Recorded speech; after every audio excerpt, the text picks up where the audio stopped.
the husband and his mistress were already rubbing their hands together, but they had no idea how their wife would teach them a lesson.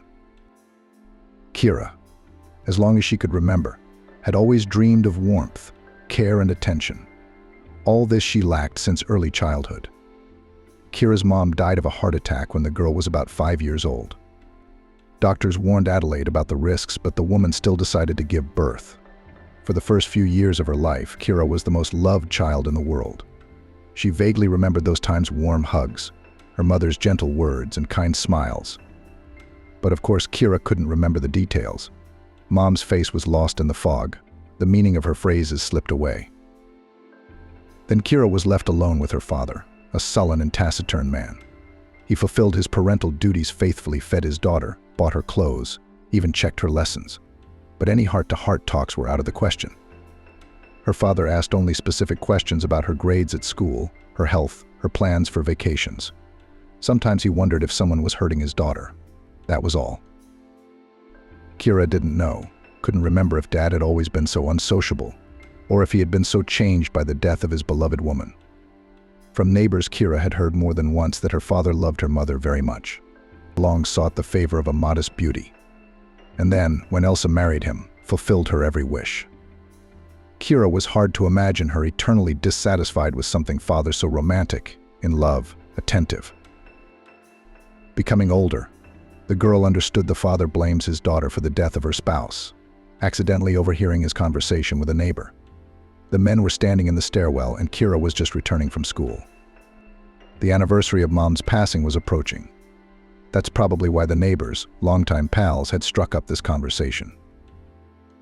"I told her to get an abortion," Dad said quietly. "And she wouldn't have it.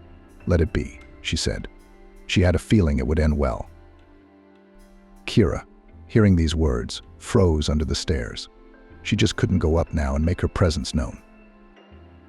"Well, that's how it ended up being okay at first," Uncle Vince, the neighbor, pointed out. Kira knew her mom was friends with his wife and Aunt Elsa.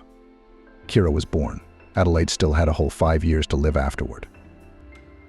"That's so sad," Dad agreed. But her health deteriorated. I could see it right away. She got worse.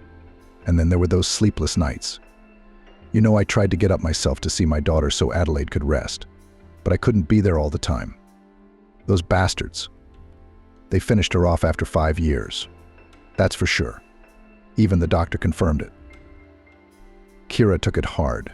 She hadn't discussed it with anyone. And who would she tell? Her father, as it turned out, considers her the culprit of all his misfortunes. That's why he probably doesn't talk to his daughter much. Kira didn't have any grandmothers. Or rather, there was one Dad's mom, but she lived far away in the village. They saw each other very rarely, and of course warm, trusting relations between them did not arise. And girlfriends? What about girlfriends? You can't talk to them about such topics, they won't understand. They're just fine. Everyone has a mom and a dad. Not everyone has a mom and a dad. But Mom's the main one. How many tears were shed into the pillow in her childhood, teenage years, longing for a mother the girl hardly knew or remembered. Sadness over the cool and strained relationship with her father.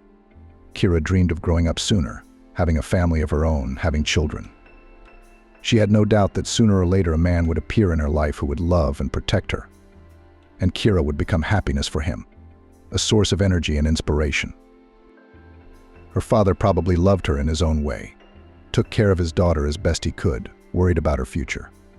It was her father who arranged for the girl to go to the University of Economics and Law, and even to the prestigious Faculty of Finance and Economics, and made some connections. And now his daughter, who would hardly have entered on general grounds, is a student of the best university in the city. No, Kira was not stupid or lazy. She always studied well at school and diligently did her homework. But just to enter this faculty required quite outstanding abilities. The girl didn't have them, so her father helped her. True, among Kira's classmates, as it soon turned out, outstanding abilities possessed few. So many then got into the university in this way either for money or by blat. Kira liked studying, and with classmates somehow immediately formed a warm, friendly relationship. A wonderful student time began. Life had changed a lot. Kira felt that very soon she would become an adult and independent. That means that her dream of a loving family is very close. In the 4th year, fate dealt the girl another crushing blow. She was left all alone, her father frowning and taciturn, but so reliable, died. In the shop where he was working, a gas cylinder malfunctioned and a fire broke out. There were few victims, but Kira's father was among them. Only left alone in the whole world, Kira realized that all this time felt the support and love of a loved one. Yes, her father was like that. He couldn't express his feelings, didn't speak much, but now Kira realized how much he did for her. About a year the girl came to herself, getting used to the new world without her father, and then Andrew came into her life. Andrew was a student of their university, but he studied at a different faculty at the law school. That year he, like Kira, was finishing his studies. They met at a common lecture for soon-to-be graduates, which was held in the auditorium. The young people were told about the very procedure of graduation, state exams and diploma, familiarized young people with possible employers, presented companies that offered jobs to the best and most diligent students. It was interesting. Kira happened to be among strangers. Her friends were sitting at the other end of the hall, but Kira was a little late, and there was no place next to them. Therefore, Kira had to settle down where there were still empty chairs. At first, all the girl's attention was focused on the stage. She caught every word of the speakers, even wrote something down. Kind of boring and unexpected question caught the girl off guard. She turned around to the speaker. A handsome guy was looking at her with a smile. A wide, white-toothed smile, correct facial features, and bright blue eyes immediately charmed Kira. There was such interest in them. The girl suddenly felt that she was not indifferent to this man. "It's deadly dreary," repeated the young man. "And the weather outside is so wonderful. Spring is in full swing. There's a festival of spring flowers in the park, by the way. Why don't we run away?"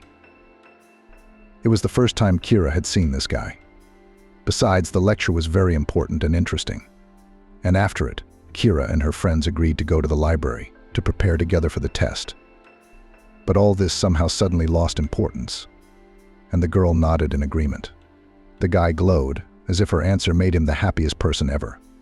He confidently took Kira's hand and led her away from the classroom. The weather really turned out to be wonderful. The sun was shining brightly from a clear, soft blue sky, and the newly blossomed greenery was fresh and clean. The air was filled with the aromas of plants that were beginning to bloom. On the way, the young people got acquainted. It turned out that the guy's name was Andrew. He admitted that as soon as he saw Kira, immediately could not take his eyes off her. "You're just an incredible beauty," he said, looking at the girl. And the one, strangely enough, did not feel a shadow of embarrassment, although always distinguished by modesty. I looked at you. I dared to speak for a long time. I was so afraid you would send me away. When you agreed to leave with me, I had a mountain off my shoulders," Andrew admitted. Kira was pleased to hear those words. She liked Andrew more and more. What if she had forbidden herself to even dream about him so that she wouldn't be disappointed? What if he was the man she would later start a family with? Yes, these thoughts visited Kira at the first acquaintance. They started dating. Andrew turned out to be a reliable, loving, sensitive man. Having learned the story of the girl, he took her under his wing. In everything, he tried to help Kira. The guy even helped her make repairs. More precisely, he did it himself, almost alone, because the girl did not understand anything about it at all. A little more time passed. Young people graduated from university, and both got a job. Kira became an accountant in a small firm for the installation of intercoms. Andrew went as an assistant judge in the local court. Kira knew by then that Andrew was growing up without a father. His mother had given birth to him at a rather late age, as they say, for herself. She was a powerful woman who had spent her entire life working in a management position at the airport. Even now, at her advanced age, she was reluctant to leave her position. Andrew kept trying to introduce Kira to her, but for some reason the girl was afraid. What if Andrew's mother didn't like her? What then, if this woman will be against the relationship of her only son with a poor commoner? Andrew laughed at these fears. "Mom isn't like that. Yes, she's used to bossing around, but in everything that concerns me, she gives me freedom and autonomy. I've been on my own for 6 years. She's always worked hard and I've stayed at home on the farm. So don't worry, I'm not a mama's boy and she's not a monster. Still, Kira persistently made up excuses not to go to Andrew's mother's house. Worried, afraid of this meeting. And then Andrew proposed to Kira. It cannot be said that it was completely unexpected. Relationships of young people have long been strong, warm, very close. The way of life without each other they no longer imagined. The girl had no doubt that Andrew was exactly the person she had dreamed of since childhood. He gave her everything that Kira so lacked: love, attention, care, tenderness. With him it was possible to talk about any topic. A soulmate. A soulmate. Sometimes Kira couldn't believe her happiness. But all this might not have happened if she hadn't found herself that day at the lecture in the chair next to Andrew. Such a fateful accident. Andrew did everything beautifully, just like in the movies. Invited Kira to a restaurant to celebrate his small promotion. The girl did not even guess about the true motives of this date. Then suddenly musicians came up to them and played a beautiful melody. Kira, flapping her eyes in surprise, looked at the men in white tails. Then a waiter appeared with a luxurious bouquet of roses. Andrew took it from the hands of the young man and with a smile presented it to Kira, then deftly pulled out of his pocket a velvet box. "Be my wife," Andrew smiled, looking into Kira's eyes. "You are the most beautiful girl in the world. I love you and I really want to be by your side forever." The girl then even had tears flowing from her eyes, so moved was she. This proposal was made so beautifully. Andrew carefully prepared for the meeting, so much thought out. What was happening resembled a scene from a good, though not too original, melodrama. The young people began to prepare for the wedding. Both decided that they did not need a lavish celebration, just a party with friends from the university and a restaurant. And yet it was necessary to solve a lot of issues, to book a place in the registry office, to find a restaurant, to think over the menu. And of course now Kira had to meet Andrew's mom. There was no point in postponing the meeting any longer. Kira remembered the day she'd first seen Maggie. The girl had been terribly nervous, but the woman who opened the door seemed to be smiling at her quite genuinely. Tall, slender Maggie looked very stylish in her elegant dress, with her hair slicked back smoothly. A real lady, and she behaved in a very friendly and polite manner. True, Kira immediately realized that Andrew's mother belongs to the so-called cold type of women carrier, accustomed to work hard, compete, and achieve their own. From such a woman cannot wait for heartfelt conversations, warm hugs. You couldn't expect any worldly advice from her. Maggie will definitely not become a second mom. And in the role of a cozy grandmother, spoiling grandchildren with pies, it is also difficult to imagine her. But that's the small stuff. Maggie caused Kira respect and even admiration. You bet, because she achieved so much on her own, became a big boss and a wonderful son raised. All this alone, without the help of her husband or relatives. After the wedding, the young people began to live in Kira's apartment. Both worked. Andrew received a good salary. Enough even for some excesses: cafes and restaurants, beautiful clothes, concerts, and most importantly for traveling. For 2 years of marriage, Young managed to fly to the sea 5 times. Not to luxury resorts with 5-star hotels, but still it was a wonderful vacation. Fun, carefree, full of sun and warmth. Kira and Andrew together learned to lead a household. In principle, the young wife knew how to do everything because she had been living alone for a long time. But the head of the family had to master new skills. Although Andrew coped with it quickly and even as if playfully, Kira felt happier than ever. Nearby was a man who understood her half a word. Andrew listened with interest to Kira's news, accumulated during the day, in all situations took her side, and also often hugged his young wife on and off. Kira realized that she finally met the man she had dreamed of for so long, and mentally thanked fate for this chance encounter. And then the newlyweds had their first son, Max. The name was chosen by Andrew. That was the name of his neighbor, who paid a lot of attention to the boy and became for him a kind of replacement for his grandfather. This was a respected man, serious, intelligent. He headed the local factory for a long time. That would be our Max, as smart and responsible turned out, dreamed the young father, rocking his tiny son in his arms. Kira nodded her head. She had slightly different plans for this child. The young mother wanted Max to be happy and healthy. and the rest was not so important. You didn't have to be a factory manager at all to feel joyful and peaceful. Max really turned out to be a lively and incredibly curious kid. He was ahead of his peers in many ways. Early went, early spoke. The baby constantly asked his parents questions, was interested in the world around him, tried to understand literally everything. Newly baptized parents did not want to soul in the firstborn. And so when he was about 4 years old, they decided that it was time to give birth to Max's little sister. Kira hoped that she and Andrew would have a daughter. She wanted to give that little girl all the things she didn't have: pretty dresses, fancy hairdos at matinees, conversations about girlish secrets like hugs and kitchen chores and such. But Vince was born a wonderful blue-eyed baby, charming in the first days of life, charismatic, attracting the attention of others. Well, for a daughter then? Next time Andrew smiled, rocking the stroller. It was their first family stroll through the city. Max was holding onto the handle of the stroller too. He was so looking forward to his brother, so excited to see him. But when Vince was brought home from the hospital, he was a little disappointed. It turned out Max had hoped his brother would be older right away. He'd imagined a boy with whom he could play catch-up or hide and seek. Time flew by at a dizzying speed. It turned out that coping with a couple of little boys at once is not so easy. And then Maggie suddenly came to Kira's rescue. Every day after work, her mother-in-law hurried home, quickly changed her clothes, had dinner and went straight to her daughter-in-law. Andrew was often delayed in court, sometimes came only late at night. By evening, Kira was completely exhausted, and at this difficult period, Maggie appeared. To take care of the grandchildren, she would go out with the kids to walk in the yard. Sometimes they'd go farther, to the park. It was only 2-3 hours a day at the most. But how Kira waited for them every time. While the children were away, she had time to clean up, cook something, go to the bathroom. And all this in peace and quiet. It would seem a trifle, but for a young, tired mother, it was a real salvation. How grateful Kira was to Maggie. She repeatedly told her mother-in-law about it, and the latter smiled discreetly and replied that she herself was happy to communicate with her grandchildren. No, a warm and close relationship between daughter-in-law and mother-in-law never developed, although Kira wanted it very much.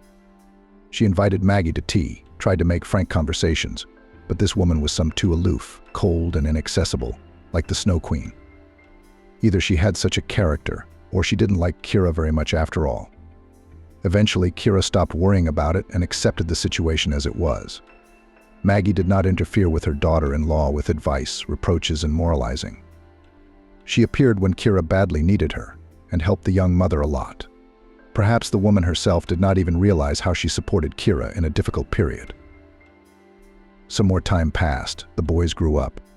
Now they both went to kindergarten, and Kira was finally able to go to work. There was more money in the family. The couple began to plan a summer trip to the sea. It was to be the first for their children.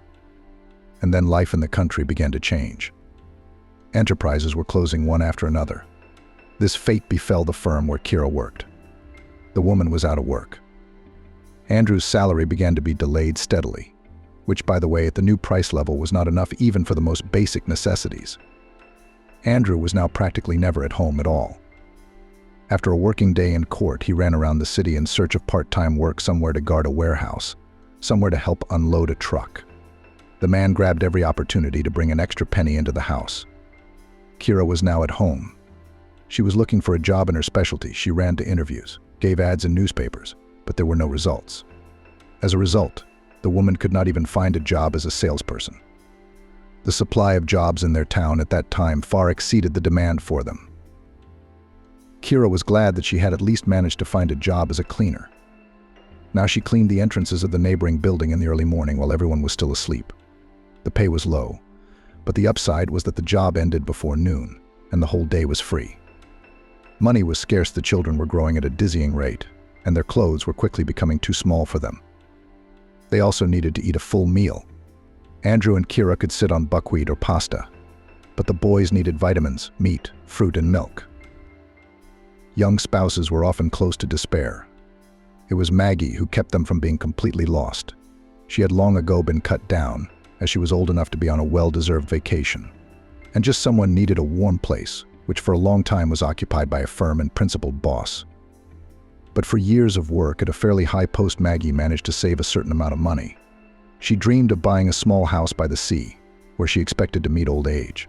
But circumstances have changed, and prices have risen. Now the woman's savings would not be enough for a decent place to live, and she was not going to buy anything. So Maggie used her savings to sponsor a young family every month. Both Andrew and Kira knew that if anything happened, they wouldn't be lost. Maggie wouldn't let them go under. But at the same time, they both didn't want to abuse the woman's help, and so they tried, stretched as hard as they could. It was hard, and yet the feeling of a strong rear guard kept them from getting discouraged. Despite everything that was happening, Maggie still remained for Kira incomprehensible, almost a stranger. Her mother-in-law kept her distance from her daughter-in-law, and with her son she did not open up and did not hug. But with grandchildren, a different matter. Only next to them the woman blossomed. She unashamedly hugged, kissed, called affectionate nicknames. And the boys reciprocated her grandmother. Kira sometimes tried to talk about it with her husband. "Never mind," Andrew replied. "That's just the way she is." I will try to keep the text as close to the original as possible, without adding new sentences and paragraphs. The length of the text will be roughly maintained. Dialogues and direct speech I will highlight according to the rules of the Russian language. The text will be divided into paragraphs. Phraseologisms will be replaced by more modern or simple expressions. Punctuation marks will be inserted according to the rules of the Russian language. All names and city names will be replaced with American names written in Russian letters. Name substitutions will be made according to the suggested list or made up by yourself if the name is not on the list. Mom was always like that. He smiled. Just a person so kind, good, loving. But she doesn't know how to show her feelings. Maybe it's because Mom grew up in an orphanage, didn't get love as a child. So she doesn't know how to express her feelings. But she's reliable, and she doesn't abandon her own. When Andrew and Kira's sons went to school, Maggie took over the lessons. It turned out that she once, many years ago, wanted to become an elementary school teacher. Then the woman's career took a different path, but now the long-time dream was realized in her grandchildren. Grandmother enthusiastically practiced with the boys. She knew how to be strict and demanding, but at the same time she emphasized to interest Max and Vince, to instill in them the desire for knowledge, to develop the innate abilities of her grandchildren. While their parents were trying to make a few extra pennies and were out working, their children were not running around the yard as street kids. They were under the reliable supervision of their grandmother, who invested a lot in their development. The result was pleasing. Both Max and Vince were the best students in their classes. They also excelled in sports. Maggie had time to drive them to the volleyball club on the other side of town. In this sports center worked the best coach, and Maggie did not agree to anything less for her grandchildren.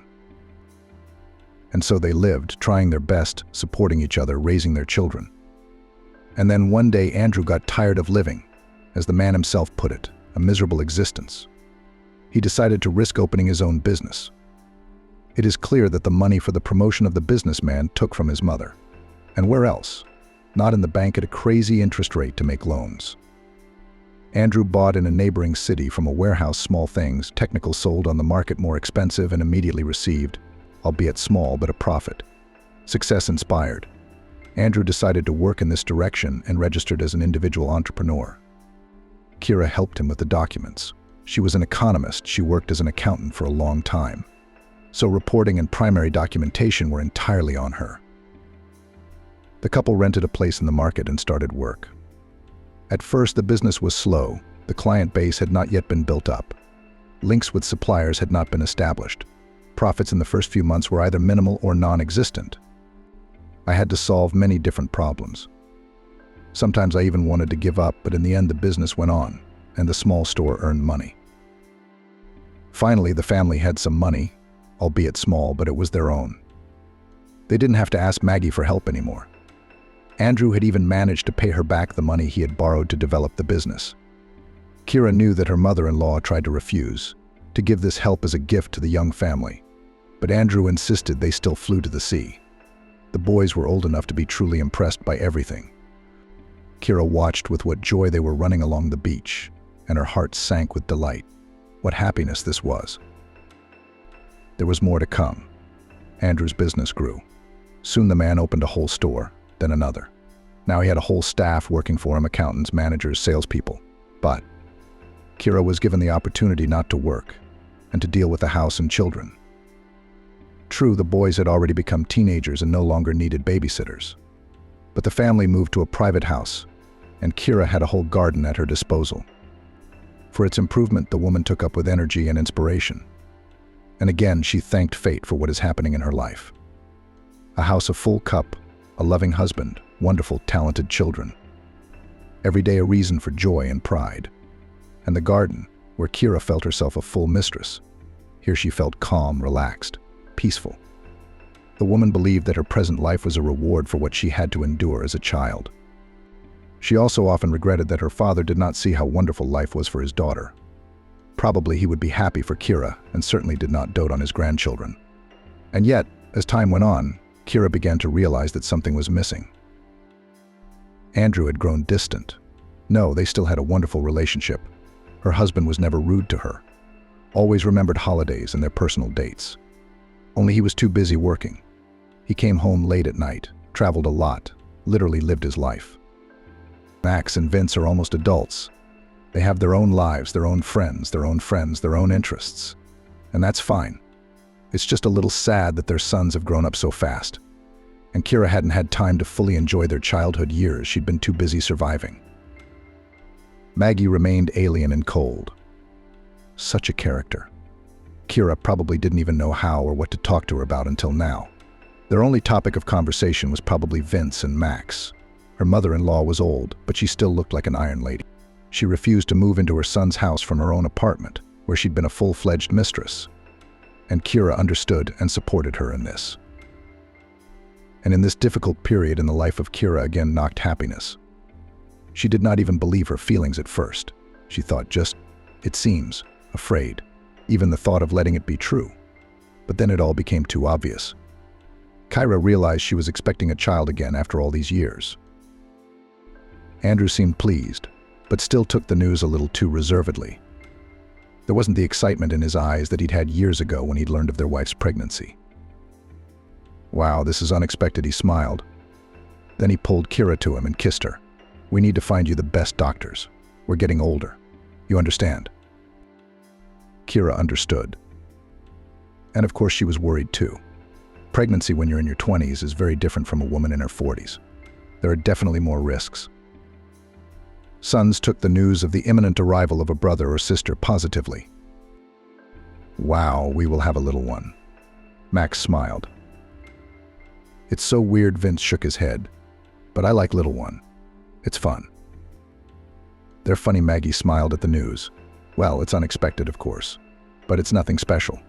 I had Andrew when I was a little younger than you. Everything's going to be fine now. Despite Kira's fears, the pregnancy went easily. However, as an older woman, she had to undergo more frequent examinations. At the next ultrasound, Kira lay on the cold couch and prayed to herself that everything would be all right with the baby. She, of course, dreamed of having a daughter. And for a very long time since childhood. After the birth of her 2 sons, the wish had somehow been forgotten. And there was no time for that. And now, having found out that she was pregnant again, Kira began to hope again. How she wanted to become a mom of a charming girl. The woman chased these thoughts away from herself, convinced that one should be happy about any child. And it is unlikely that after 2 boys suddenly such a miracle will happen. Why would it suddenly be a girl? Now, lying on the couch, Kira wanted only one thing, that this child that lives under her heart. Everything turned out to be all right. And boy or girl, a matter of tenth. After all, how many of their cases are terrible? Being pregnant with her first sons, Kira did not know a lot of things. Now she had a lot of information that made her heart clench anxiously and her eyes stare into the face of the doctor, who was running a sensor across her abdomen to read her emotions. Kira kept thinking the doctor was frowning. How scared she was. Was it really that bad in there? "Do you have a girl?" suddenly said the man in a white coat in a calm and mundane tone. A hot wave of joy flooded Kira's heart, even a little dizzy. She didn't expect to be told the sex so early, and now it was a girl. Was this really happening to her? Had her dream come true after all? After all these years? Is she all right? Kira asked the question she wanted to know. Everything is fine, there are no abnormalities, reassured the doctor. Kira was born on time. Kira had long ago thought of a name for her future daughter. It seems, still in the university, Emily. Kira, Emily, sounds similar, and that's great. The girl was born a healthy baby and soon became the family's favorite. Maggie now came to Kira's house every day to babysit her granddaughter. Once again, her help came in handy. Kira adored her daughter because she had waited so long for her. She had already stopped dreaming of such a gift of fate, but sometimes she needed time to go to the bath or to go shopping alone. And that's where Maggie came in. Time flew by at breakneck speed. Kira already knew that this is what happens when you have a small child. He's just a helpless little baby. Before you know it, it's already a person with its own character and hobbies. Emily turned out to be a pretty little girl. She took after Kira. She was just as dark-skinned, slender, and graceful. But her eyes were her father's bright blue, huge like two lakes. They shone on her beautiful, swarthy face. The boys grew up. Max graduated first. He easily got into the Boston Medical Academy. Max must have decided in the 5th grade that he was going to be a doctor. At first, his parents thought it was a frivolous hobby. But as time went on, the eldest son stayed true to his dream. In the end, he entered the medical school, and on a budget. Kira at first was afraid to let the young guy alone in the big city. But Max was serious and independent enough for such an enterprise. So in the end, the mother had to respectfully accept his decision. A few years later, Vince followed his brother. He also entered Boston University, but he chose a different specialty. From childhood, he was attracted to computers, programs, technical puzzles. His sons had flown the nest, and his husband was living a life of work. During this period, Kira realized what a happiness it is that she has a daughter small, beautiful, loved and loving. She filled women's lives with joy and happiness, made it bright and meaningful. If it were not for Emily, Kira would feel now all alone and not needed by anyone. Emily practiced ballet. Emily was a ballerina, and the girl was great at it. Choreographers all said the little girl has a real talent. Kira knew that her daughter went in her. Except that in childhood, Kira did not have such an opportunity to show her gift. Her father certainly didn't take his daughter to potential toys. Emily, on the other hand, did. The girl even traveled with performances in different cities. A real tour, and loving, caring mother everywhere accompanied her. It was a bright and rich life, which gave Kira a daughter. Everything was good, just wonderful. The boys studied and worked in Boston. Kira sometimes visited them. The sons were happy, and that was gratifying. Andrew was developing his business, which was becoming more and more profitable. Now Kira also had a daughter. A long-standing dream had come true after all. It would seem, live and be happy. But the heart of the woman more and more often clenched from some vague premonitions. Something was wrong, something was not right. Kira chased bad thoughts away from herself. Even to the psychologist was going to turn. But one day the reason for the vague anxiety revealed itself. Kira then went to the shopping center to find a dress for the next performance of her daughter. She wasn't feeling well, must have caught a cold somewhere. So Maggie stayed with her. Kira went to the mall alone. The woman was in high spirits.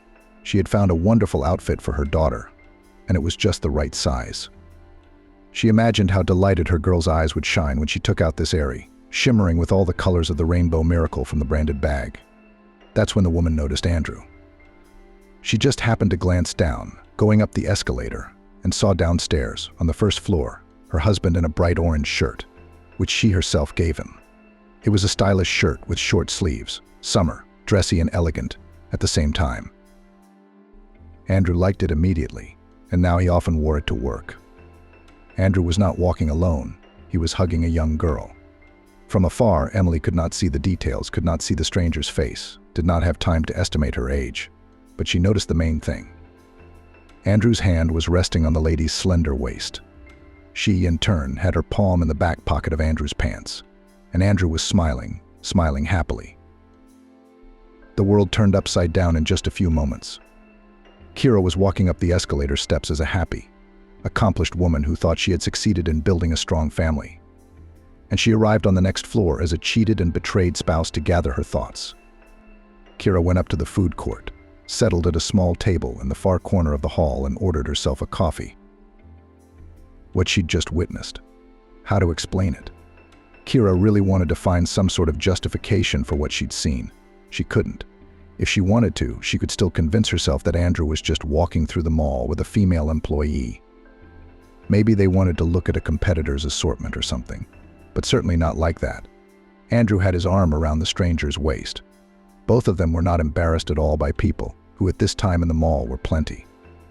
They walked with their arms around each other and smiled as if they were carefree free students. And between them, there was clearly a special relationship between them. It was immediately apparent. Is Andrew cheating on her? It's hard to believe, almost impossible. But why impossible? Kira began to reflect on her life and realized that she and Andrew had long lived as close relatives, but not as loving spouses. All their conversations revolved around the children and their future. When was the last time they went out together? Besides, Andrew was too often missing at work, flying on business trips. Maybe it wasn't business trips at all, but traveling with young mistresses. Kira found it hard to breathe, as if she'd been hit in the solar plexus. She was short of air. Everything was spinning in front of her eyes. Was her happy family life just an illusion? And how stupid did she have to be not to see it? Kira decided not to get emotional. She pulled herself together and got up from the table. She should go home and act like nothing had happened. When Andrew returned, she would discreetly take his phone and look into his correspondence. Then it'll all make sense, and then we can do something about it. We need proof. Otherwise, it's a lot to make up. Maybe it's not that bad. That night, Kira put her plan into action. She'd always trusted her husband. It had never occurred to her to go through his phone before, and Andrew knew it because his cell phone wasn't even password protected. The man had quietly left his phone on the coffee table when he went to the bathroom. He generally assumed his spouse was already asleep, but Kira wasn't asleep. As soon as the sound of water came from the bathroom, she slipped out of bed and went downstairs, grabbed her husband's cell phone, logged into his messages. And there was a lot of interesting stuff there. Kira learned that her husband's lover's name was Kate. She was only 25 years old, not much older than Max. The deceived spouse even saw numerous photos of young beauty Kate. Mostly on them, the girl showed all the advantages of her undoubtedly luxurious figure. Young, incredibly beautiful, bold Kate was not shy in expressions and wrote such things, about which modest Kira was even embarrassed to think. But Andrew clearly liked it. Apparently, the couple had already had quite a long affair. Andrew was firmly hooked by the young beauty. They called each other cute nicknames, made plans for a summer vacation. Apparently, lovers have not the first time they went together to vacation by the sea. It hurt to read this correspondence, but she needed to know what was going on. What she saw shocked her. She didn't want to believe it was true. The correspondence was also about Kira. Kate had called her lover's spouse an old woman, an old joke. Even Andrew did not try to defend his wife. On the contrary, he sent smiling smileys in response, saying that he was amused. How? How could this happen to them? They were once the closest and dearest people to each other, two halves of one whole. They had overcome so much together, and suddenly this. The sound of the water in the bathroom faded. Kira hurriedly put her phone back where it belonged and rushed into the kitchen. Let Andrew think she was just getting a drink of water. For now, she didn't want to show her husband that she was aware of this ugly affair on the side. She didn't want to, or she just couldn't. She needed to digest the news, figure out how to proceed. Realize, after all, what she really wants, and get used to the idea that Andrew an unreliable wall, behind which so cozy to hide from the hardships of life and the usual traitor. Outwardly in the life of the family, nothing has changed. But now Kira became more attentive. Andrew's delays at work and his constant business trips were perceived quite differently. From time to time, while Andrew was in the bathroom or out without his phone at the neighbors, Kira would look through his phone.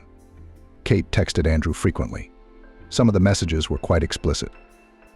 They were usually accompanied by pictures of the girl. To Kate's credit, she looked great. Judging by the state of her body, the girl spent long hours in the gym. From the correspondence, Kira realized that Kate does not work and does not study. Typical Andrew content that he was apparently willing to pay for it all. No, Kira knew that men just over 40 often pay attention to young nymphs. Probably they feel younger, more energetic, stronger with them than with women of the same age. And what is there to hide? 25-year-old girlfriends, in most cases much more attractive than 40-year-olds, spouse and reaper. But the woman thought her family wouldn't be affected. She remembered the way Andrew had looked at her, what he had said to her. He genuinely loved Kira. Once upon a time, she hadn't doubted that in the slightest. Could such feelings also grow cold with time? Kate. She was no longer just a lover or a girl for occasional entertainment, which at any moment can be abandoned, changed for another. The relationship between Andrew and his young lady was about 5 years old.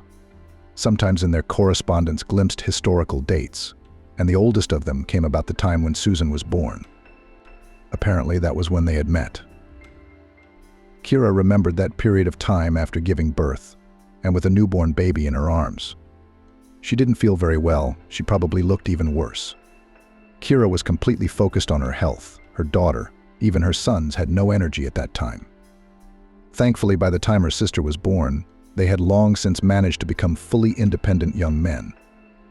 Of course, Kira paid almost no attention to her husband, because as it seemed to her, it was not necessary.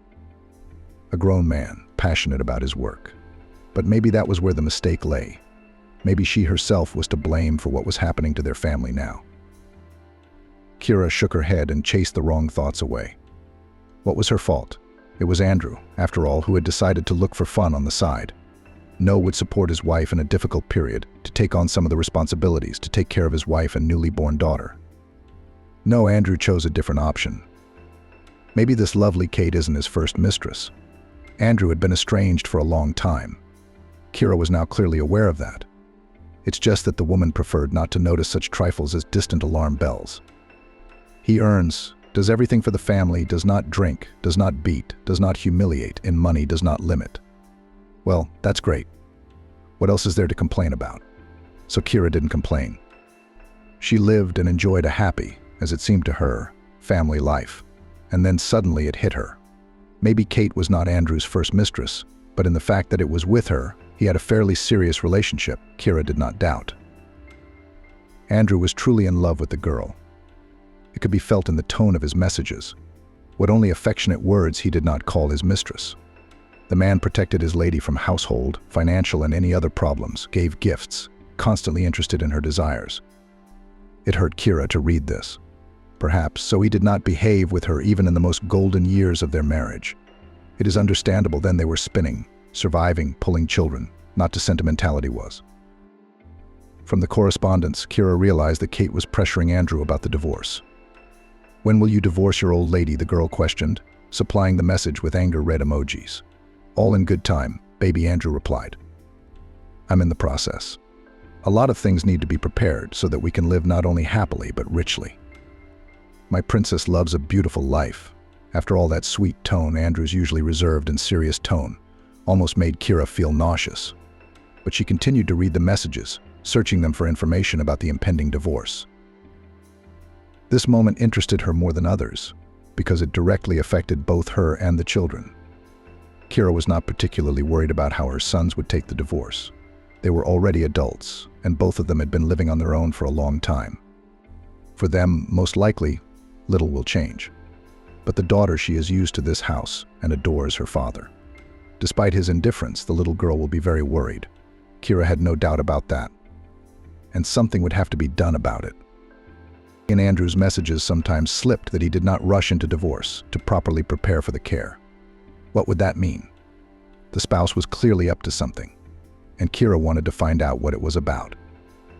As far as her relationship with her spouse was concerned, nothing much had changed since Kira had found out about Kate. Faking ignorance was easy. Kira and Andrew had hardly spoken to each other for a long time. Hey, how's it going? How are the kids? That's all they talked about. And that's the life they've had for a long time. Why didn't Kira realize this before? Perhaps she was too busy with her daughter and immersed in her own worries and plans.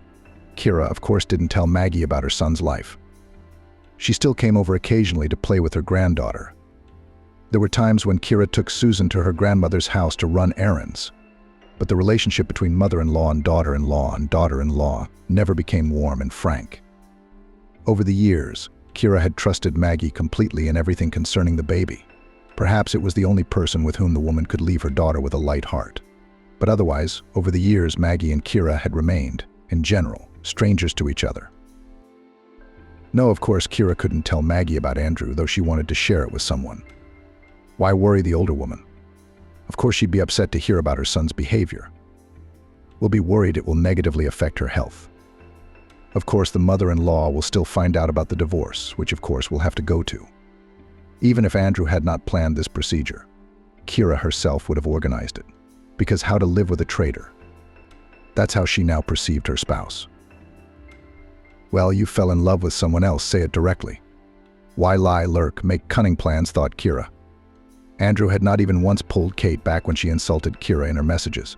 She called her old lady and fat and stupid selkie. Andrew at best ignored these unflattering remarks, at worst replied with approving emoticons. It was offensive. But Kira was much more interested in the vague promises of the spouse to divorce as soon as everything will be solved financially. The spouse was preparing something, some kind of scam, according to the results of which Kira was to be left with nothing. The man did not write about it directly.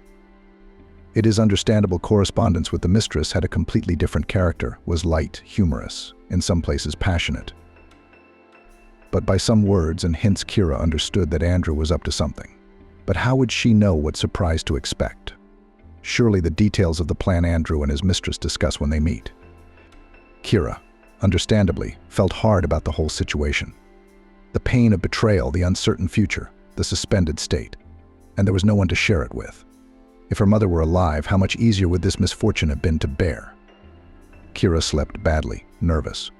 She turned pale and shriveled. She became irritable, withdrawn. Her physical condition even worsened, with headaches. One morning when Kira was feeding her daughter breakfast, her mother-in-law called. "Are you home now?" Maggie inquired. "Yes," Kira replied, deftly slicing bananas, pouring porridge, serving nuts. "Andrew is already at work and my daughter and I are home." "Great, I'll be right over." Kira cheered. "That's great. So her mother-in-law would babysit Emily. She'll go to the doctor herself in the meantime. Her head was hurting too much. Have them prescribe some pills. I can't take it anymore." Maggie showed up, as usual, with a present for the great, a beautiful doll in a big pink box. The girl threw herself on her grandmother's neck. No, not because of the toy, of course, it was just that there was some special bond between Maggie and Emily. It seemed that grandmother and granddaughter understood each other without words. Something similar Kira had observed before with her sons.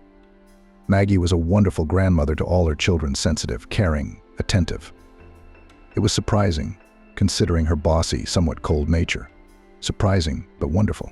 It's so nice to know that your children are so loved by someone other than you.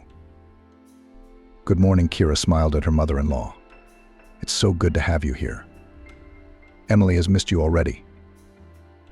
"I'm actually the one who came to see you today." The smile directed at her granddaughter slid off the older woman's face.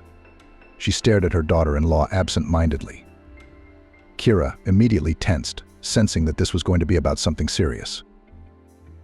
"Go into the living room and watch cartoons," Kira turned to her daughter. "Okay." Here was a rather dire situation for Kira. It seems that Maggie's mother-in-law guesses or knows about Andrew's infidelity. Maggie is clearly concerned about this and wants to talk to Kira straight, perhaps to caution her or give her advice based on her life experience. This is certainly a painful conversation for Kira to have. She's already suffering from her husband's betrayal, and now her mother-in-law is broaching the subject. On the one hand, Maggie's support can be very valuable in such a situation. But on the other, Kira, perhaps, will be even harder to realize that what happened has become the property of relatives. Overall, the conversation promises to be very emotional and challenging for both women. It is important for Maggie to approach this sensitive topic with sensitivity and understanding, not blaming, but trying to support Kira. And Kira will need to gain strength and patience to listen to her mother-in-law and perhaps make some difficult decisions after their conversation. The situation is far from ideal, but at least Kira has someone close to her who cares. Age was coming to an end as well. Kira didn't see any candidates around her for the role of a father for the future child. That's why she went to the resort that summer, to fulfill her long-time dream. "I lied to Andrew about having an affair at the resort to get pregnant," Maggie said. "He wasn't the only one who thought so, by the way. I announced to everyone that my pregnancy was a conscious move, but it wasn't." Kira was silently catching every word. She'd never heard such candor from Maggie before. I was about 35 at the time, a young woman by today's standards, with everything ahead of me. Back then, I was considered an old maid. All the time to become a mother and a wife had passed. The train had left. Maggie continued. She wasn't too worried about it. Maggie was fully devoted to her work. She had a responsible position, and she was always busy. The woman liked to realize that she was such an important, indispensable person at the airport. She was respected, listened to, and even feared. Sometimes she wanted to have a child, but sometimes there were regrets that there probably wouldn't be a child. Maggie wasn't too upset, though. She herself had grown up in an orphanage. She had seen so many unhappy fates and wasn't 100% sure she could be a good mother and make her baby happy. That summer she was sent on a trip to the sea from the airport. Maggie could afford to buy the tickets herself, but the union honored her as Employee of the Year. It's nice to be recognized. The resort was wonderful. Comfortable room next to the sea. In 5 minutes walk, a wonderful dining room. And there, in this sanatorium, Maggie met Andrew's future father. It was a so-called business traveler, a young guy about 10 years younger than Maggie herself. He came from some northern town on work.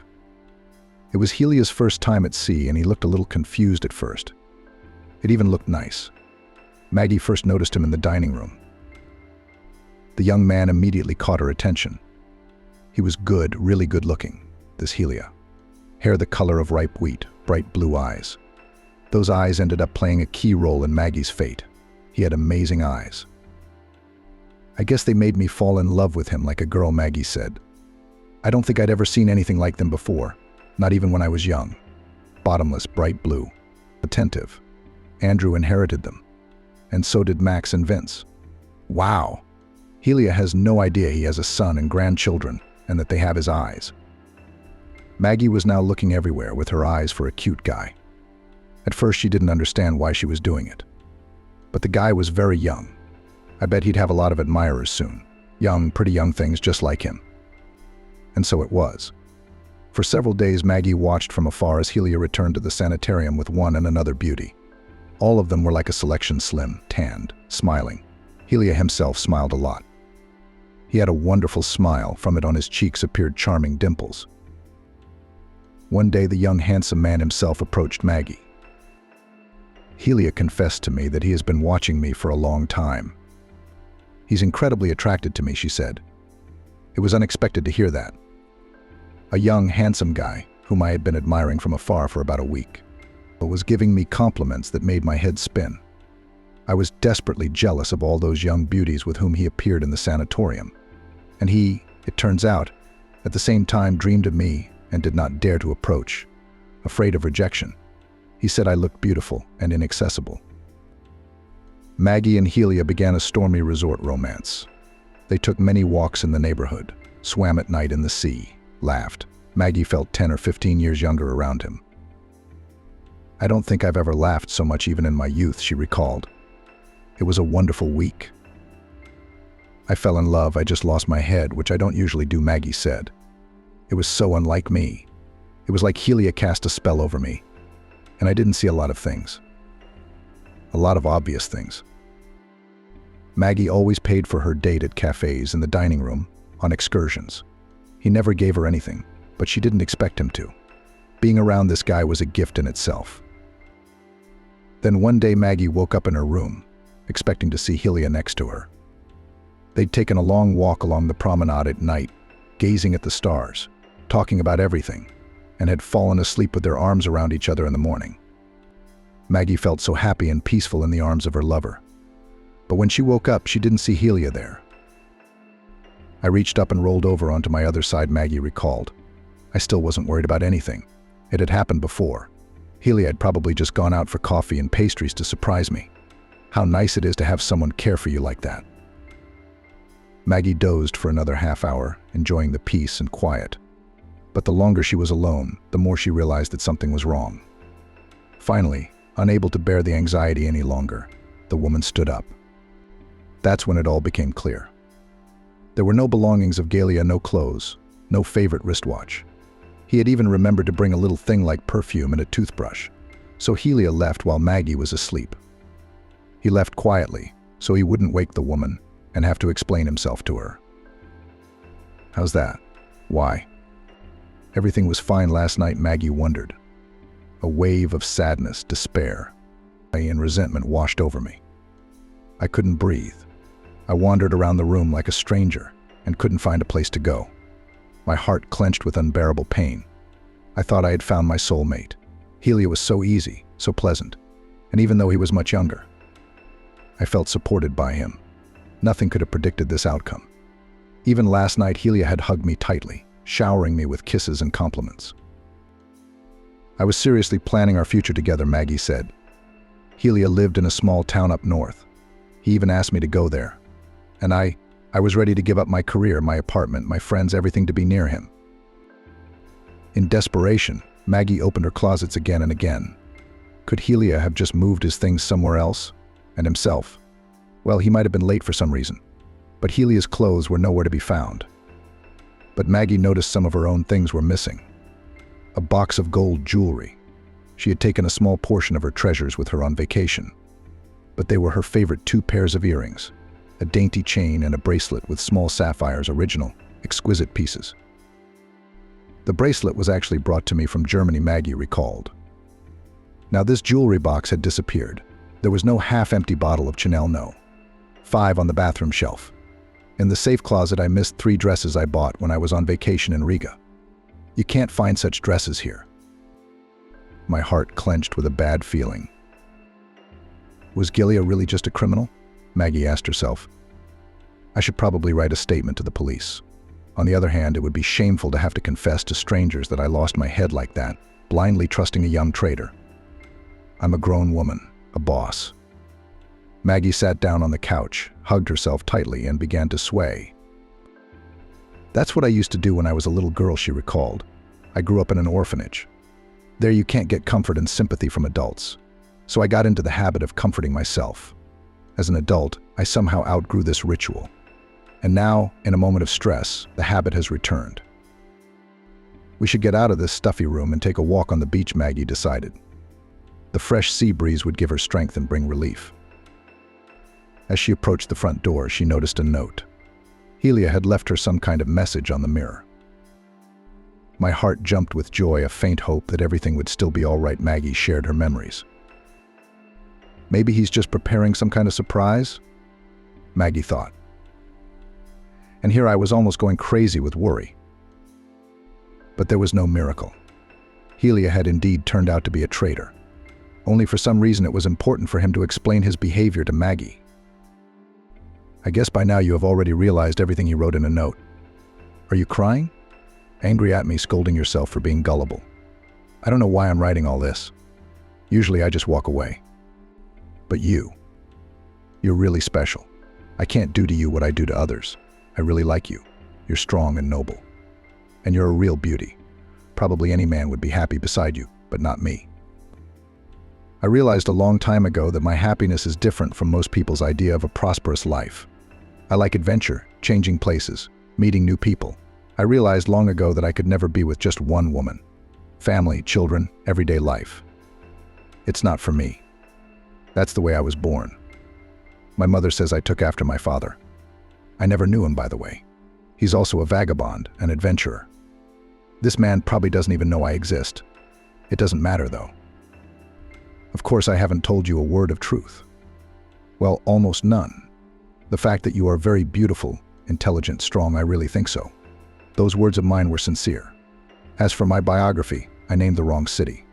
I lied about my age. My name isn't even Helia. That's my favorite part. Making up a legend, pretending to be someone else. Some people imagine me as a young actor, others as a talented young engineer. It all depends on the inspiration. Sometimes it comes to me, and I compose a story about a tragic fate full of hardship. It's fascinating, interesting, exciting, and women love it. I know how to make them happy, even if it's only for a short time. Those glowing eyes of yours, those admiring glances. I make the gray everyday life of lonely ladies bright, colorful, magical. You have to pay for all these things in life, wrote Gelia. That's why I charge a small fee for happy weeks and days. You'll agree that it's only fair. Our week, it was one of the happiest weeks of your life, wasn't it? I'm moving on. New adventures, new stories await me. And you? No offense. You're really special to me. I usually leave in silence, I don't leave notes. But I wanted to explain myself to you. Maggie stared hurriedly at the sheet of paper. What she was reading was hard to put into her head. Helia, who was not even Helia, turned out to be a professional Alfonso, living off women, flitting through life like a careless butterfly. He plays different roles and enjoys it. Most likely we are talking about a special mental disorder, thought Maggie. But a normal person can't live like that. The strangest thing was that when she read the note, she agreed with Helia. The guy was right. This week really had been the brightest and happiest week of her life. Maggie decided to leave this story in the depths of memory, sometimes to return to it again, to feel those bright, positive emotions that gave her Helia.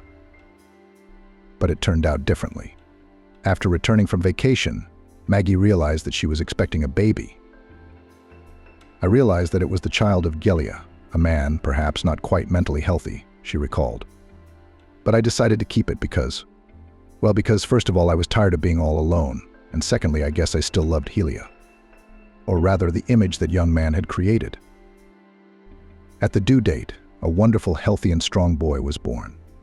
He had Helia's eyes. Maggie had noticed that back at the birth center. The handsome, charming baby inherited other features of his father's appearance. He bore little resemblance to Maggie. The woman prayed that the resemblance to Helia would be limited. Knowing the genes Andrew had inherited, Maggie paid special attention to his upbringing.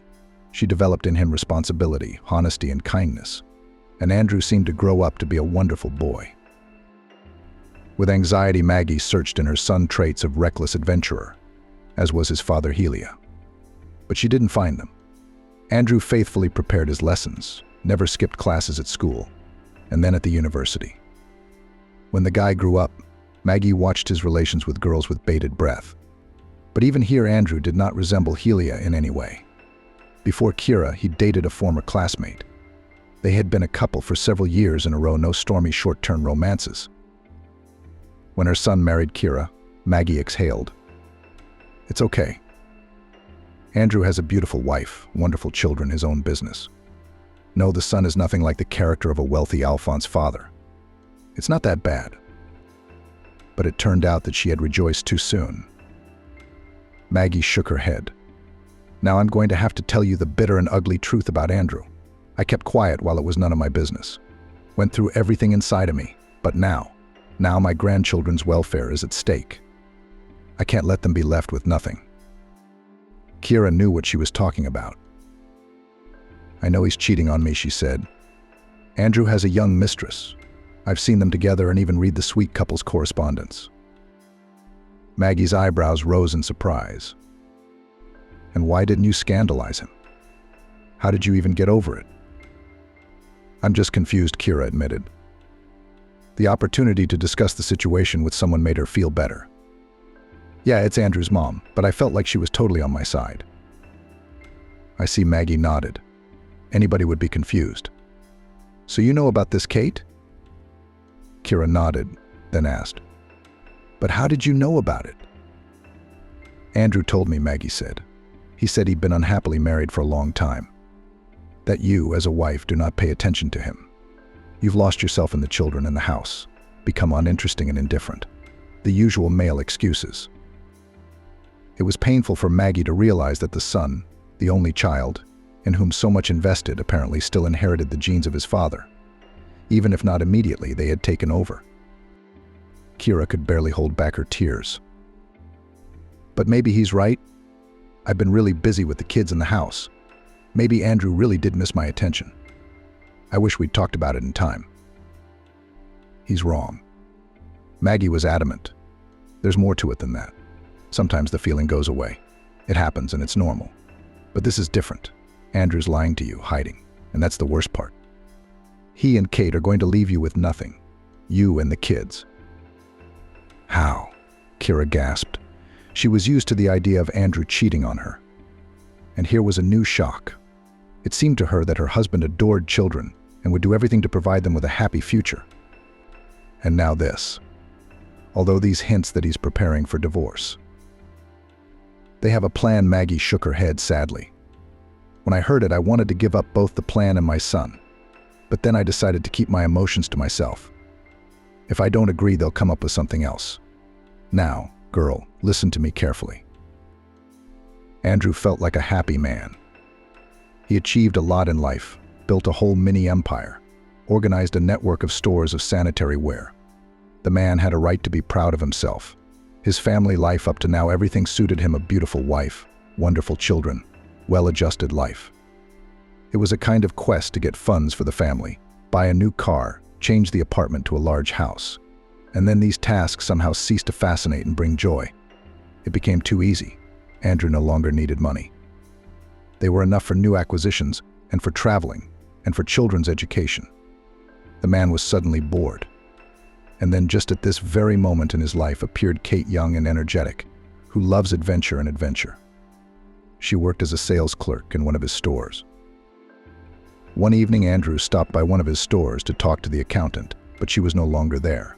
But behind the counter stood a new saleswoman, incredibly beautiful Kate. She was openly flirting with her boss. Andrew at first resisted the feelings that arose. His mother from childhood brought up in him responsibility, hammered into his head the true values of the family. But when it happened, he realized that all these years he had lived in the captivity of his own attitudes. With Kate, Andrew felt young and energetic again. She loved adventure as much as he did and was capable of risky actions. Existence without this girl now seemed bland and boring to Andrew. So it went on for several years. Feelings did not subside, but only flared up with renewed vigor. Andrew literally went crazy about his young, beautiful mistress. He did not want to part with her for a moment. But every night he had to return to Kira, and the atmosphere of the house, once warm and cozy, was now weighing on him. Andrew felt like he was in prison. His lovers were talking more and more about how he needed to divorce Kira. It was a done deal. True, both of them didn't want half of the property to go to his lawful wife. She didn't work, did she? Kate resented her. She was sitting at home, relaxing, watching soap operas, and you worked. All property should belong to you and only you. That's true, Andrew sighed. But the law is the law. Kira will be given half of the jointly acquired property. But isn't there a loophole? You can hire a good lawyer, Kate insisted. Let him figure something out. And one day there was. It was simple and complicated at the same time. It was suggested by a lawyer who was familiar with such matters. I have already had such cases in practice, he said. You need to sign over all the property to a person you trust, said the man in a stylish suit. And your wife should trust him too. Maybe a close friend or relative. My clients explain this to spouses to preserve assets in case of business problems. Everyone has their own version. After that, you can initiate divorce proceedings. There's no property, nothing to divide. And the trustee, after everything, just rewrites houses, apartments, cars on the already divorced spouse, that is, on you. That's it. Andrew thought for a long time. After this conversation, he had only one candidate for the role of such a proxy: his mother. Kira would easily agree to sign over all the property to her. She trusts her mother-in-law, but how to come to her mother with such a request? After all, you'd have to confess everything to her. Still, there was no other way out, and Andrew decided to have a serious conversation.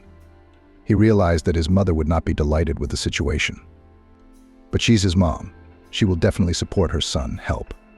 It was a pity to give Kira half of what he earned, especially since Kate is right, the wife did not work, lived a quiet and relaxed life.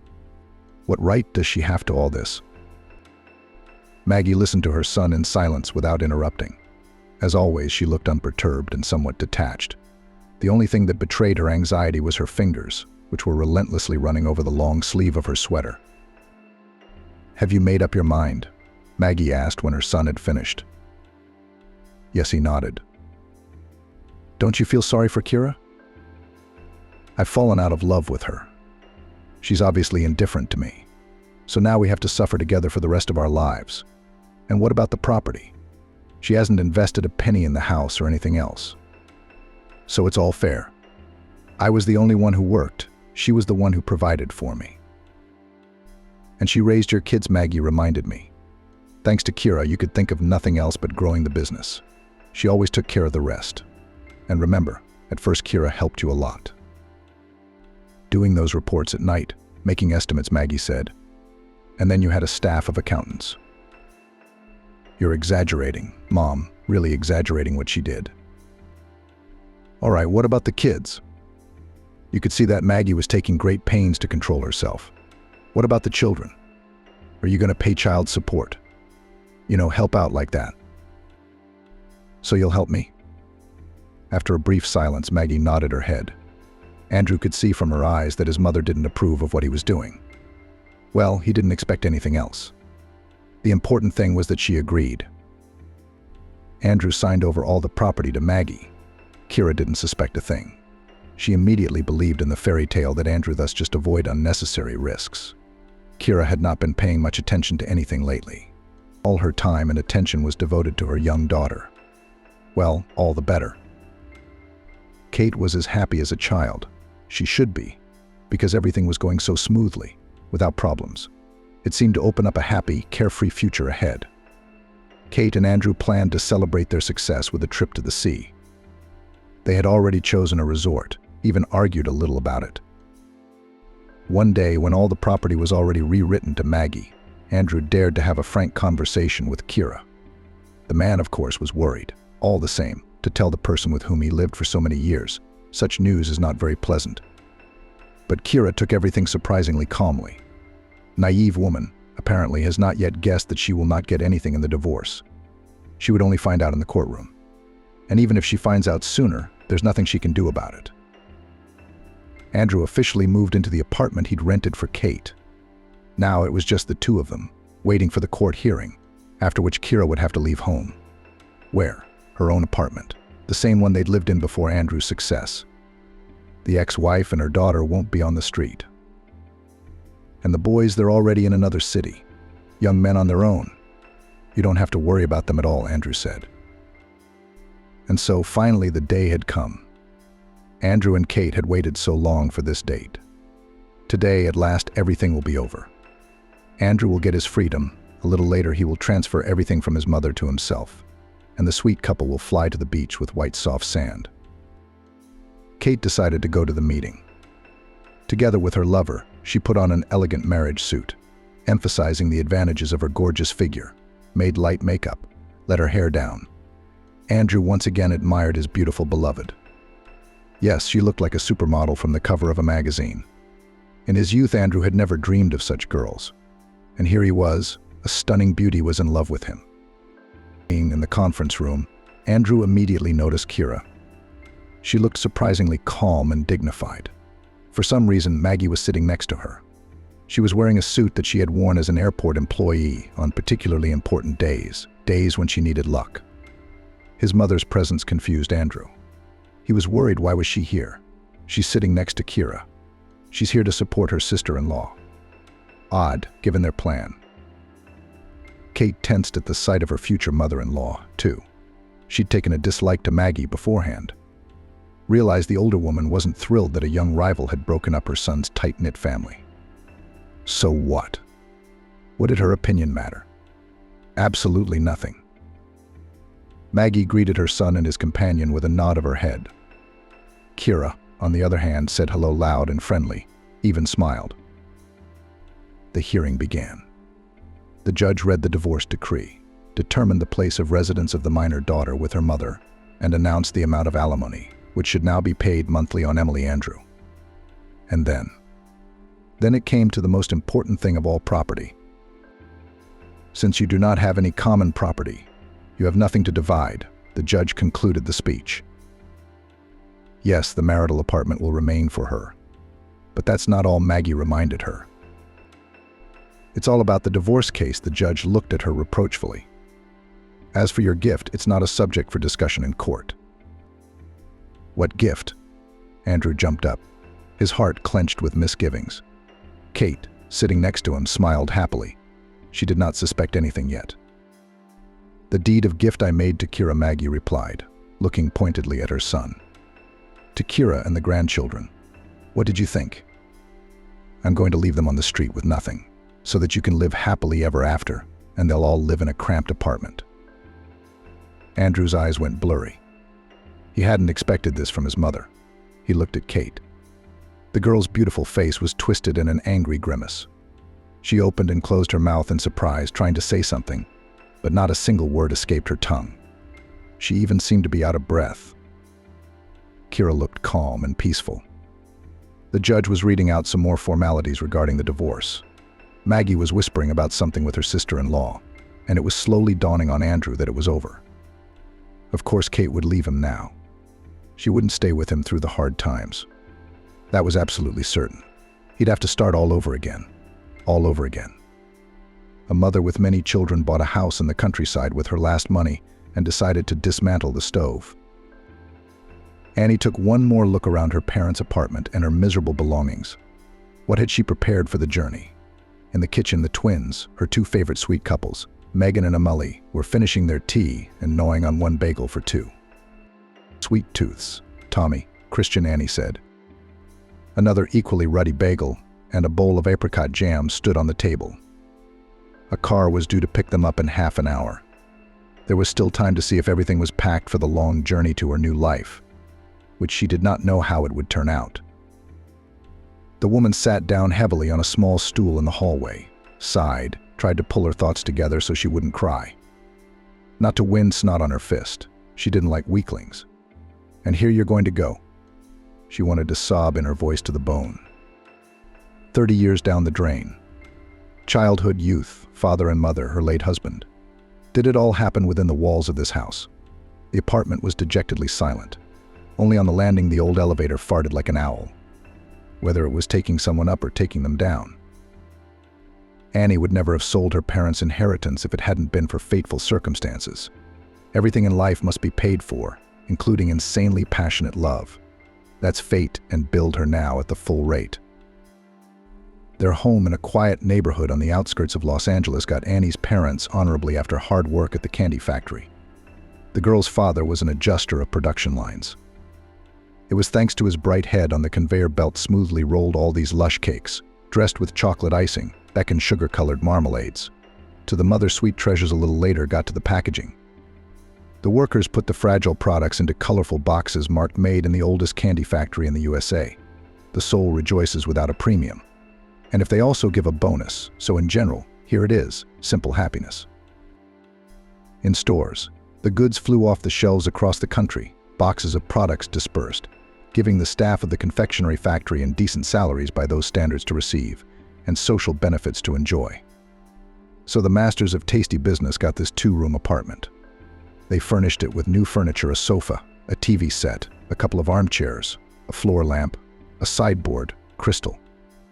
This is in the living room, and in the bedroom, where the three of us slept for a long time, until Annie finally grew up and moved into the hall, put 3 beds. We have girls like the 3 bears in a fairy tale, Dad joked. The biggest bed for Papa Bear, the smaller one for Mama Bear, and the baby for their bear cub. Annie envisioned this picture and burst into a long, happy laugh. At that time, because of her young age, she did not think about why her parents slept in separate beds. There was already an irreversible distress living in the family. But at that time, Annie had little understanding of what was going on. They were endlessly happy. It seemed to the 3 of them that it could not be otherwise. Annie's mother was not allowed to have children in the sense of giving birth on her own. But she wanted a child so badly that she took the risk. Annie was born, and Isabella herself underwent a complicated operation after the birth. They didn't leave anything inside the childbearing chamber. Daddy tolerated for a long time honest wife. Even close relations with her husband were not recommended. And then, as if off the chain, could not miss a single skirt. Hunger flew out of the secret gut, like a cork from a bottle of champagne. Christian had been a model family man before the birth of his daughter, and afterwards he made a conscientious effort not to distance himself from his wife. But the male nature was stronger than all the vows made to himself. The first affair, Christian started on the side, released the genie on the loose. Now he wanted more and more adventures, more emotions and victories. Isabella was not in the clouds. She did not press her lips when she first found traces of lipstick on the collar of her husband's shirt. Isabella didn't faint from the perpetual swarm of feminine odors now always surrounding Christian.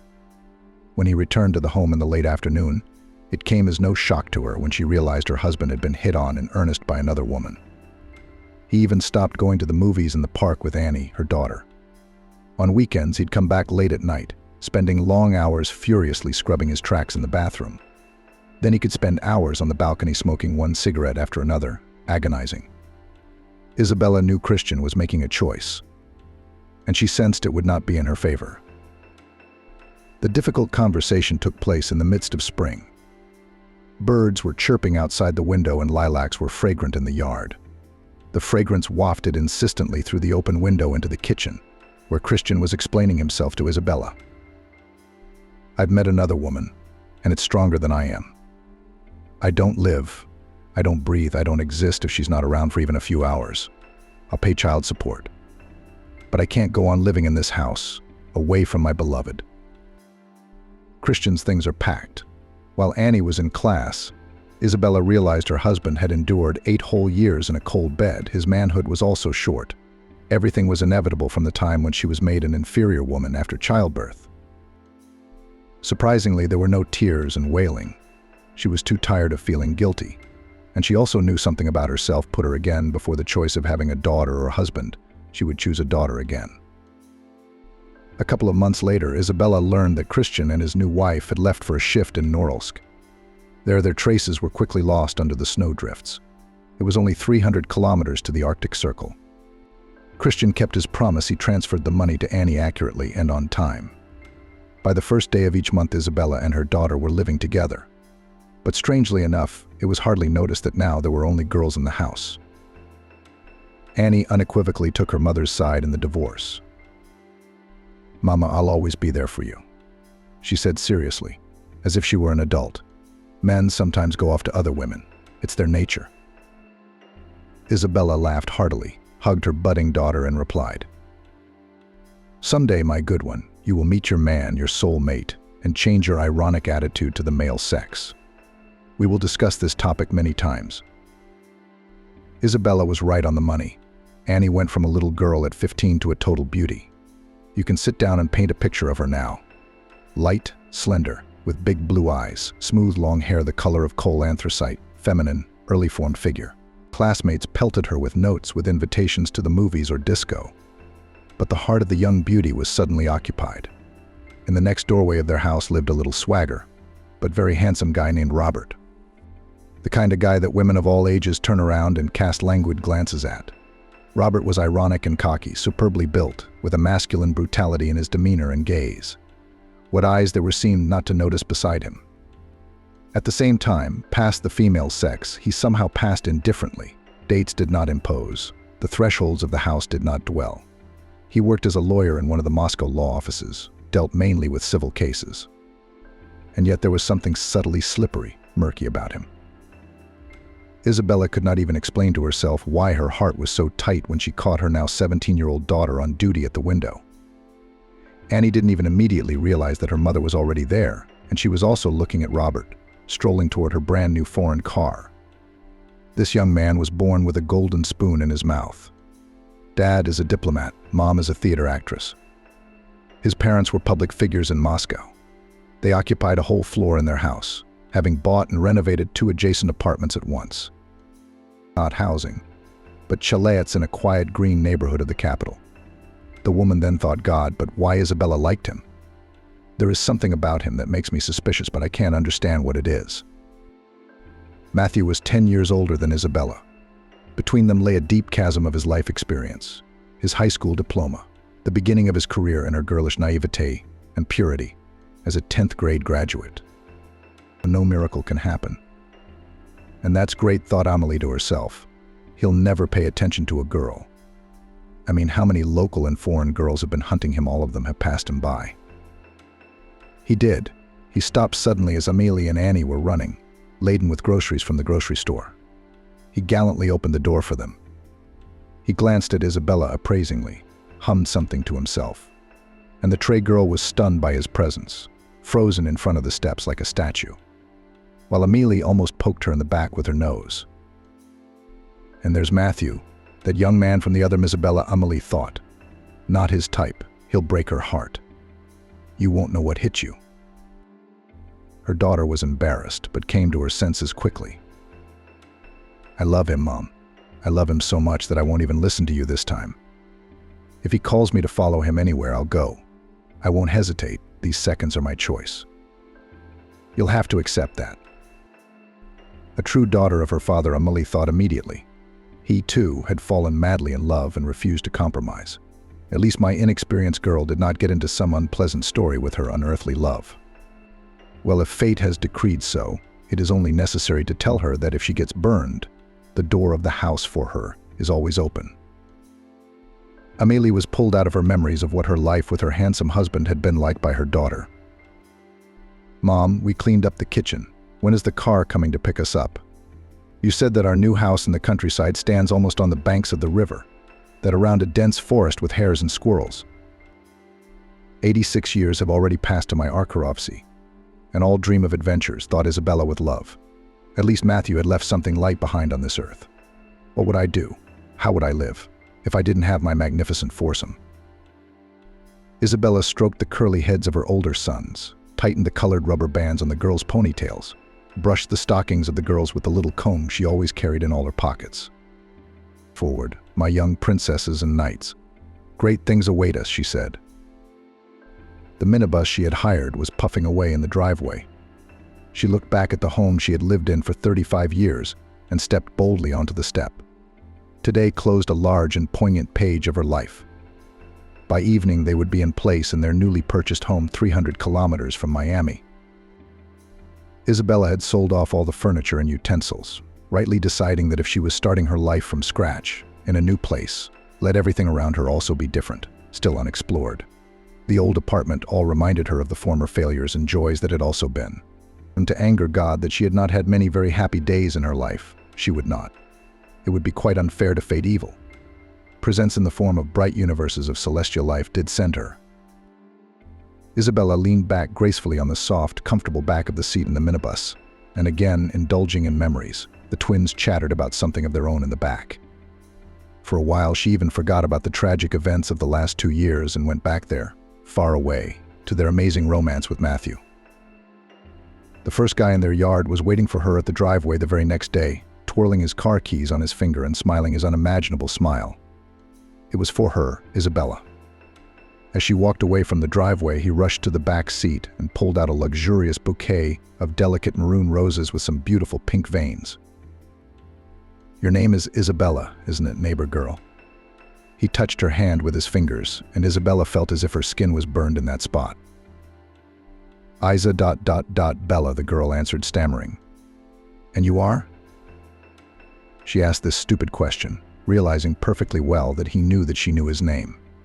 Matthew smiled his charming smile once more and suddenly proposed. "How about I show you my town? The one I'm crazy about. The one I know so well. The one that every other Miami resident sometimes never gets to visit in a lifetime." Isabella swallowed her saliva and answered guiltily. "There's no way I can do that right now. I'm going to school for a physics tutorial. We have a final exam in a week." Matthew didn't raise an eyebrow, slipped the impossibly beautiful roses into her hands and replied, "Then we'll postpone our date until after your final exams."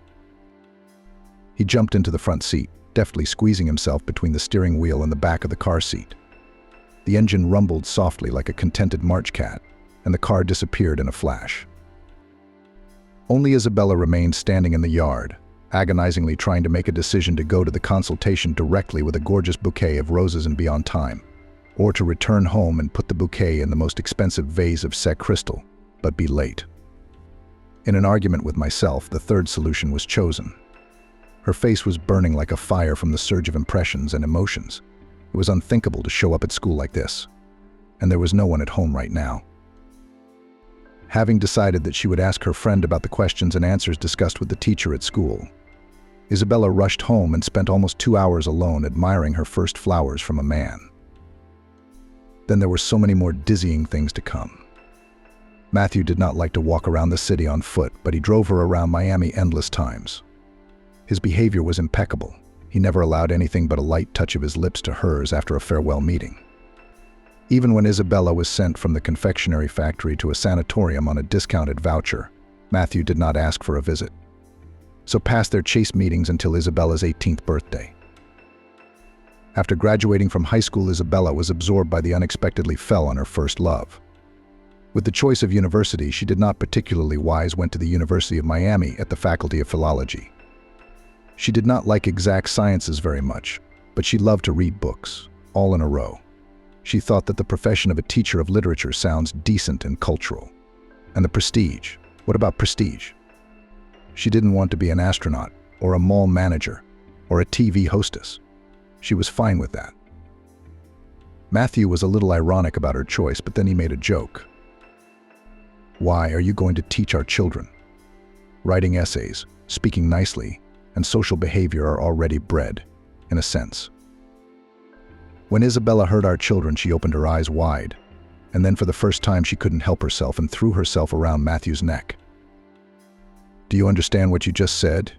You said I would teach our children. Was that a joke? Tell me, Matthew, you were joking.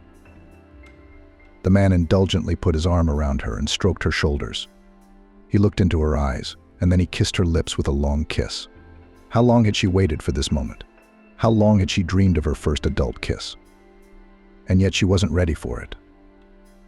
The ground fell away from under her feet, the sky fell to the ground, or was it just her imagination? At that moment, Isabella realized that this man was her personal god, her lord, her master. She would follow him into fire and water. Future events were predetermined. Studying at the university, Isabella suddenly came to her liking. The group gathered soulful, as usual at the women's faculty, long heated arguments about the next classic literary masterpiece, seminars in English, where she learned the basics of literacy. Sometimes Matthew would meet her after class and they would go on exciting trips around the state. During the school year, they visited Key West, Sanibel, Mount Dora. One day they wandered around the Everglades all day and then had a picnic with sandwiches right by the lake. Matthew seemed to Isabella a sophisticated aesthete, immersing her in a world of sweet dreams. A man without flaws, a knight from the old books, pleasing his lady in every possible way. Sometimes he suddenly disappeared for a few days and came back happy, said that there was a business trip, all adrenaline. But it only gave him vigor and strength. After the first year, when Isabella's session was over, Matthew took an envelope out of the glove compartment. Baby, I've got a surprise for you. A trip for two to Venice. You wouldn't mind keeping me company in this exquisite land of canals, would you? While Isabella ran to get her passport photo taken, she and Matthew applied for a Schengen visa. He himself had had a multi-visa for a long time. Annie looked disapprovingly at the whole thing. It's no use, Isabella whispered in her mother's ear. I love him to bits. There is no such thing as so much happiness. In Italy, Isabella was immediately dumbfounded by the beauty. She held Matthew's hand like a mesmerized woman and jumped frightened when dark-skinned people tried to sell Isabella souvenirs and some handbags to passers-by. And Saint Mark Square, near the Doge's palace, Matthew and Isabella spent a long time feeding an army of pigeons, having bought a whole bag of grain for €1.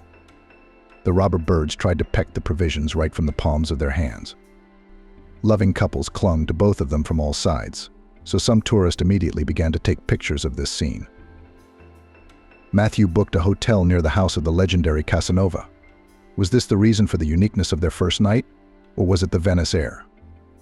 The first time Isabella was with Matthew, she barely remembered the sweetness, the dreams, the fog, the thrill of falling into the abyss while holding hands. By morning, before falling into slumber, she asked, "Why have I never seen any other women around you? You're a wizard." "I was waiting for you, my enchantress," the man replied. Such an inexperienced and trembling girl to lead her down the path to paradise. Isabella remembered the next days in Venice as if in a fog.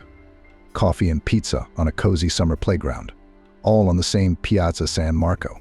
Long dinners with a glass of wine. Shopping for gifts for her mother, they bought her a luxurious Venetian mask, decorated with bright red and black feathers and the invariable colored stones. Isabella herself was also bought outfits and jewelry. Matthew spared neither money in boutiques, nor the energy of tenderness at night in their wonderful room.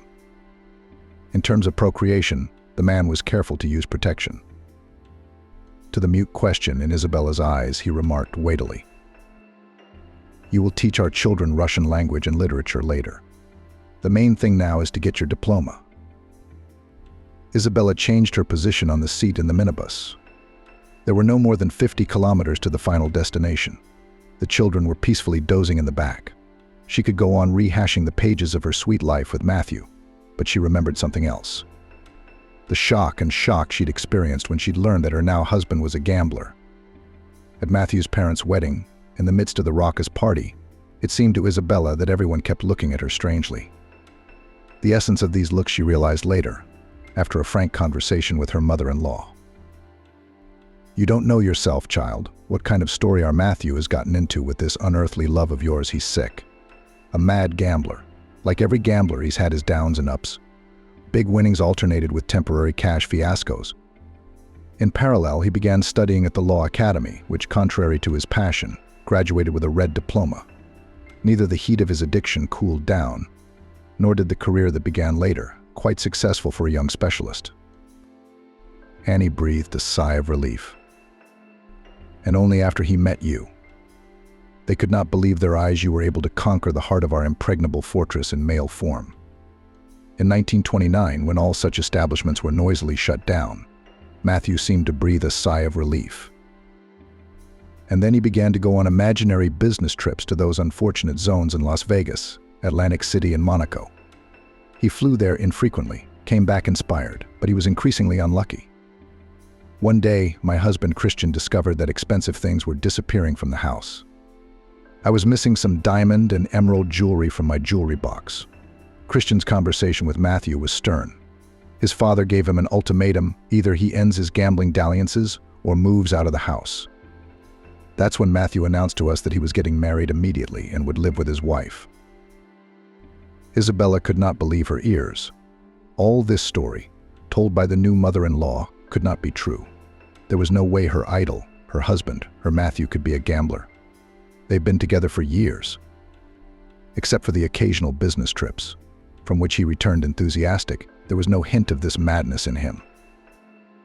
After the wedding, the newlyweds did live with the bride's mother. Matthew didn't say a peep about the conditions, the modest, poor surroundings of the new house. If personal belongings were needed, he'd go to his parents' house and haul huge bags of groceries, delicacies, and high-end drinks. He and Isabella slept in a small bedroom, the former den of the Three Bears, which was now occupied by a huge marital bed. Isabella still forgot everything as soon as her husband closed the door to their bedroom. 6 months later, she realized she was expecting a child, and when the doctor announced at the ultrasound that there would be twins, she was terribly surprised. "My God, Matthew, where did this miracle come from?" Her husband smiled reassuringly at her. "So I have a twin mother. It's a genetic thing. Now we've been blessed with this good fortune. For the first time after the birth of Tom and Tobias, he was the most caring and attentive father. He shared the household chores with her equally, even learned to wash dishes and cook porridge. A year later, Isabella felt uneasy again. She felt sleepy in the evenings. The smell of fried fish made Isabella dizzy. The doctor's verdict: "You're pregnant again." She and Matthew greeted the news with enthusiasm. By then, Matthew's parents had gone abroad on a diplomatic contract. They would not be crowded now. The family decided to move into his parents' apartment next door. Moreover, Amelie had not been feeling well lately. Christian was getting tired of taking care of his grandchildren. He was sneaking pills while the children were out of sight. The power of Matthew's mother's genes was very strong. In due time in the family appeared another twins, this time girls Maggie and Megan. To give credit to Mother Nature, she did not rest on the children of Matthew and Isabella. The kids managed to take from their parents all the most beautiful features. The brothers had blue eyes and black hair like their mother. The sisters had huge eyes the color of milk chocolate and golden curls. Their figures were one-to-one, modest from their early childhood. Age's sores never clung to this quartet. Their disposition was good-natured, their character mischievous, fond of mischief and invention. But all four were not capricious but genetic. Isabella's thoughts were interrupted by the sudden braking of the bus. "I'm sorry, I almost missed the address you gave me," the little driver apologized. But there was no reason to scold him for it. Redwood Village. All the houses stood far apart, like people sometimes showing urban loneliness. Some man walked past their van, limping, casting a hard, scrutinizing glance at their expedition. This place isn't friendly, Isabella thought. I have found the local controller. The things were quickly transferred to the new dwelling, and the children went to inspect the house. Isabella suddenly felt intolerably hungry. She frantically searched through her bags for a bag of bagels while she gnawed on the bread gut. There was a knock at the door just as the bagel was in her mouth. Isabella went to open the door to the uninvited guests. The same limping man stood on the doorstep, holding a basket. There was a knock on the door and Isabella opened it. On the threshold stood the limping man with the basket. Good evening, my hosts. My name is Jasper. I'm the village chief, he introduced himself. You can get the documents for the house with all the seals tomorrow at the village administration.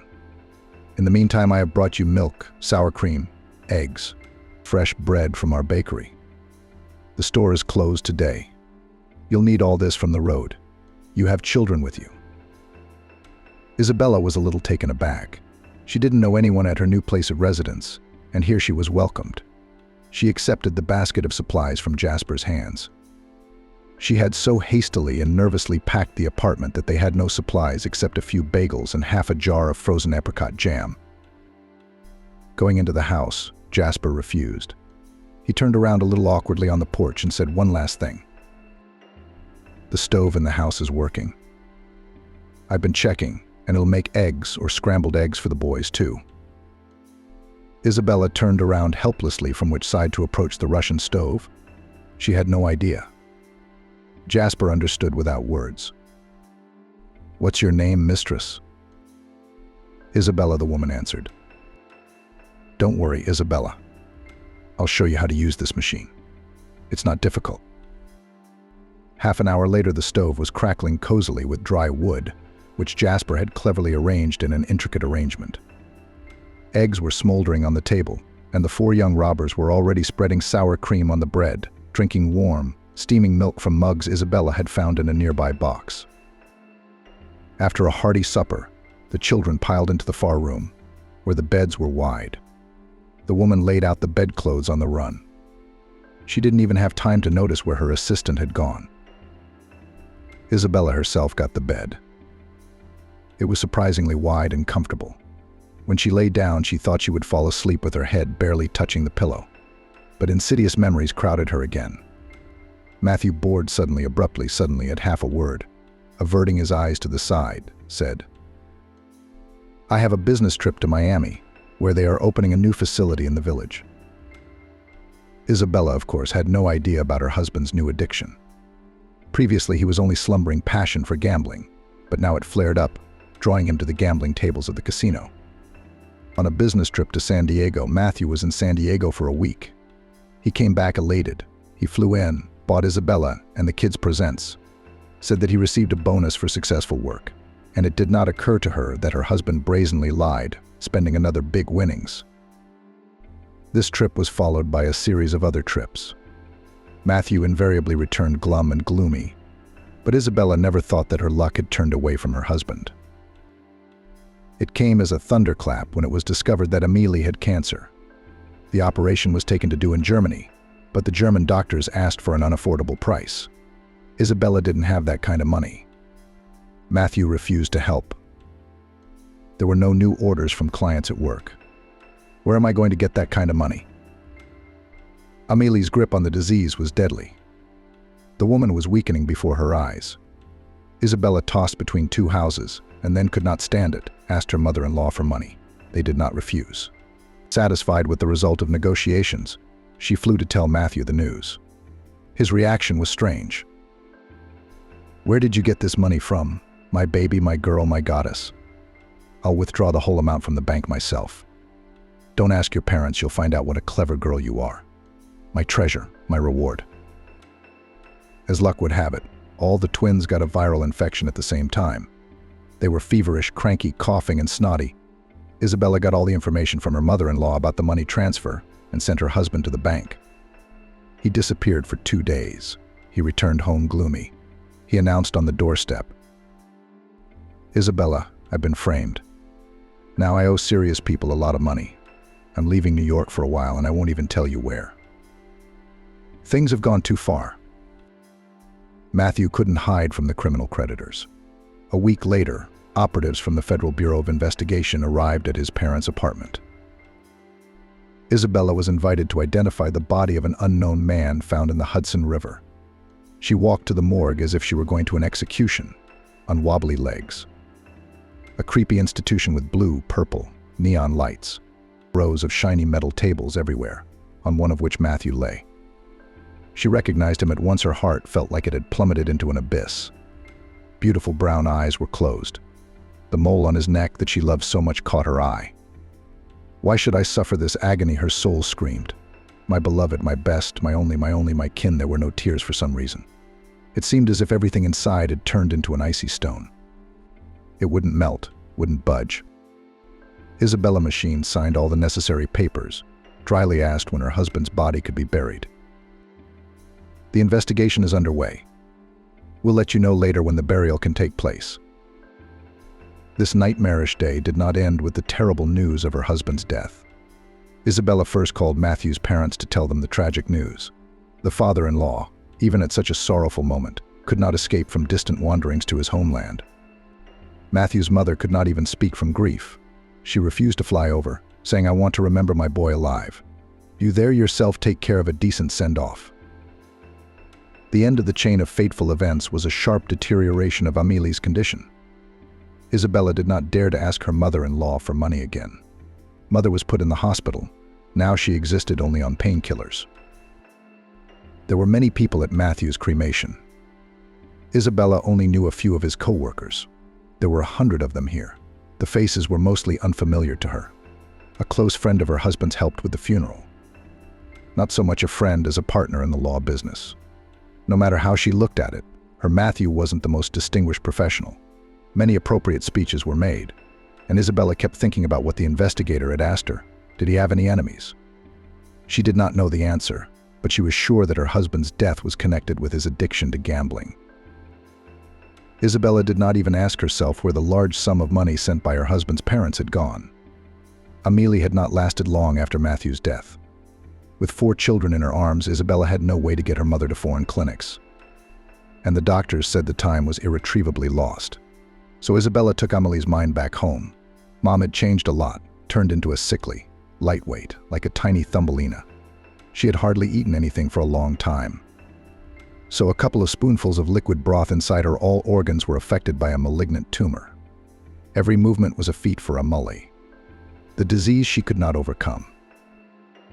Even before that, Isabella moved back in with her mother. The huge apartment without Matthew seemed to her like a gloomy crypt. Everything reminded her of him. It was unbearable.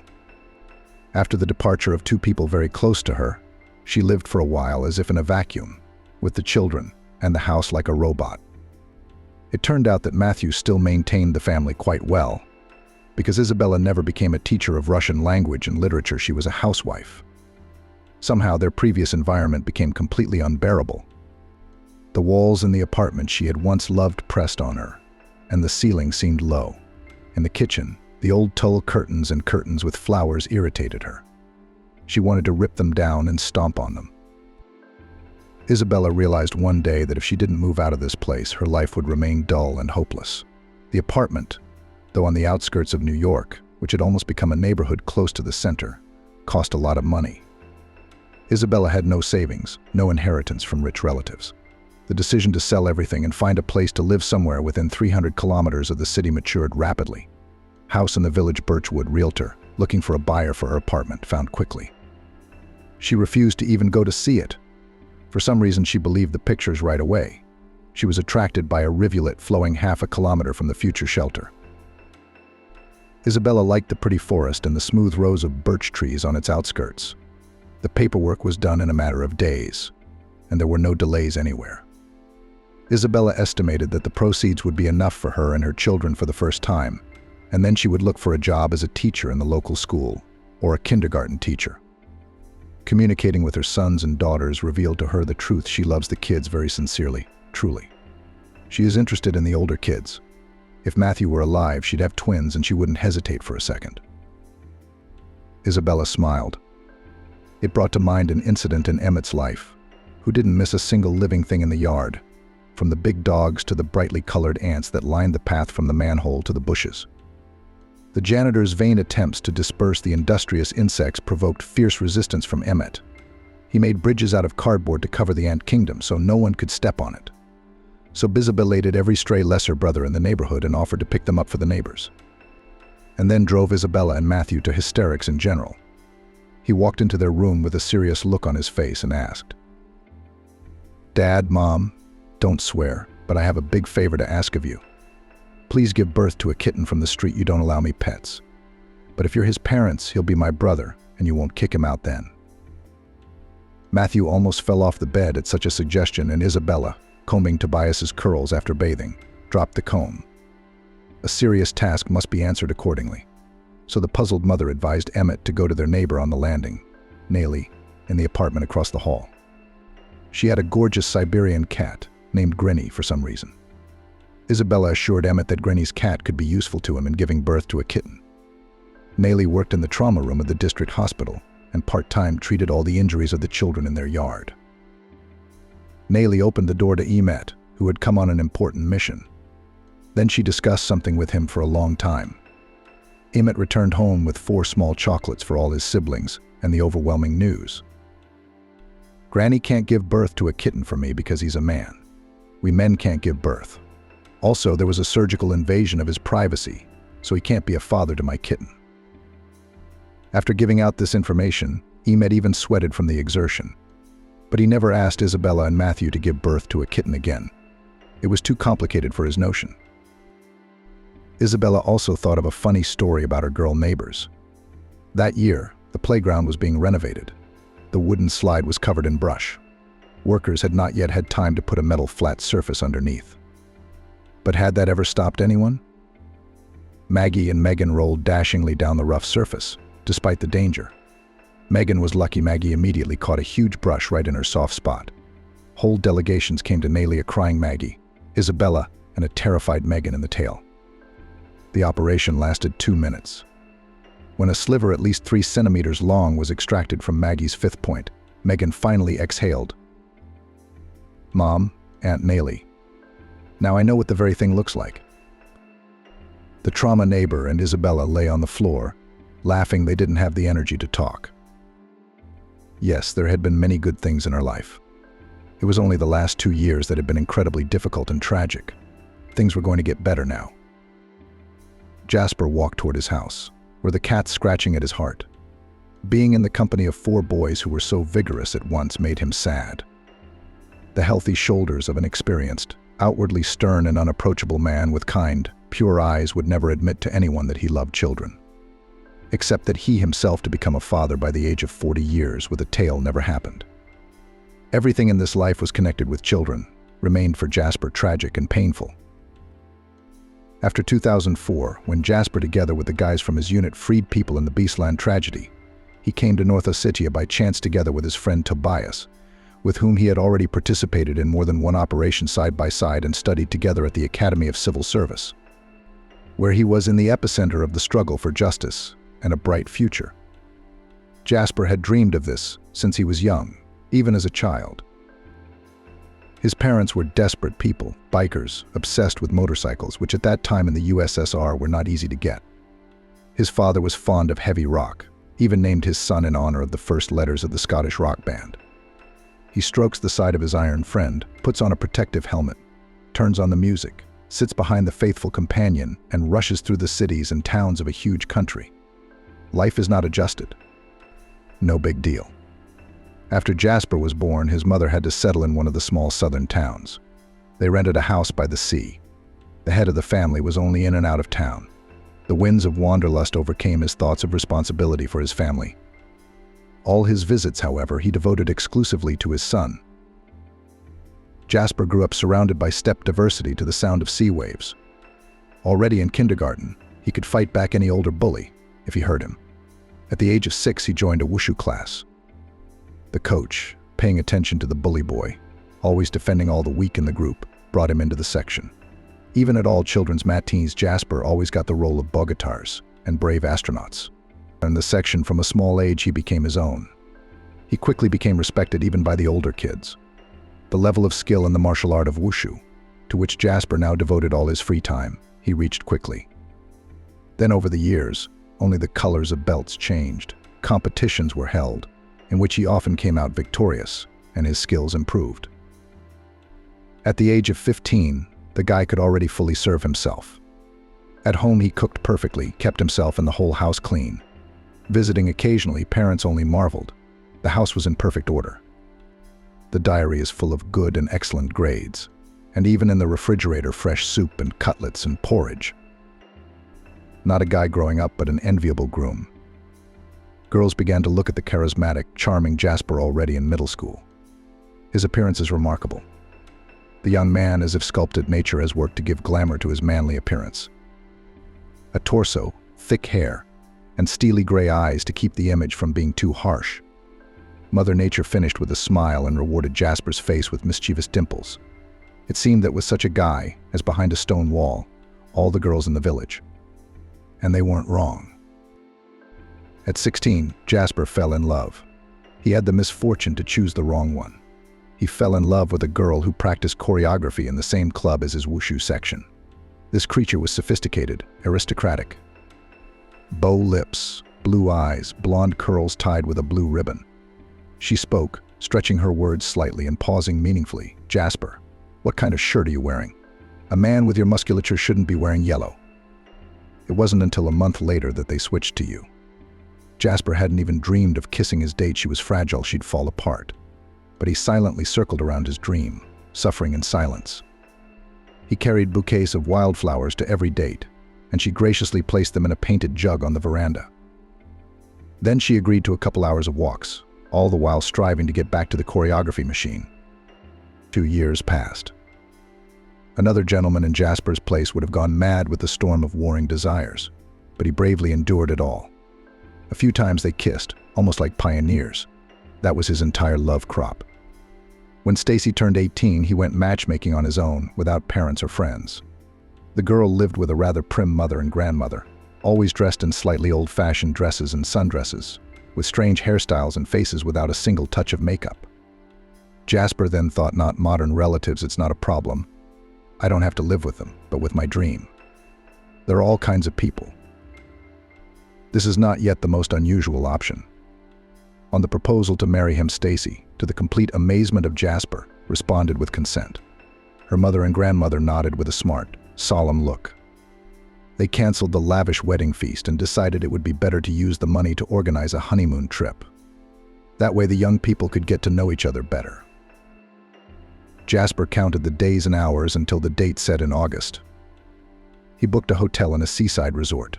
The parents paid for 2 weeks in the hotel, thinking that it would be the best gift for the children on their wedding day. The groom, after school at that time, was already working at a construction site, working hard as a bricklayer. The bride was all in art. Having received a certificate, she entered the School of Culture at the dance department. Neither could boast of high earnings. Jasper and Stacy were married at the township hall. The table was set in the yard of Jasper's parents' house. The territory of a cozy gazebo, a barbecue, and a large wooden table allowed it. The guests were 5 guys from Jasper's martial arts section and strong girls from Stacy's dance group. Yes, parents on both sides, including Grandma. Before the vacation, the newlyweds reached Isabella, burning with impatience. Finally, he could be with his chosen one. Stacy didn't seem to care at all about Jasper's inner turmoil about their wedding night. It was as if it wasn't an important part of a strong marriage at all. Jasper dared not discuss it with her, or anything else for that matter.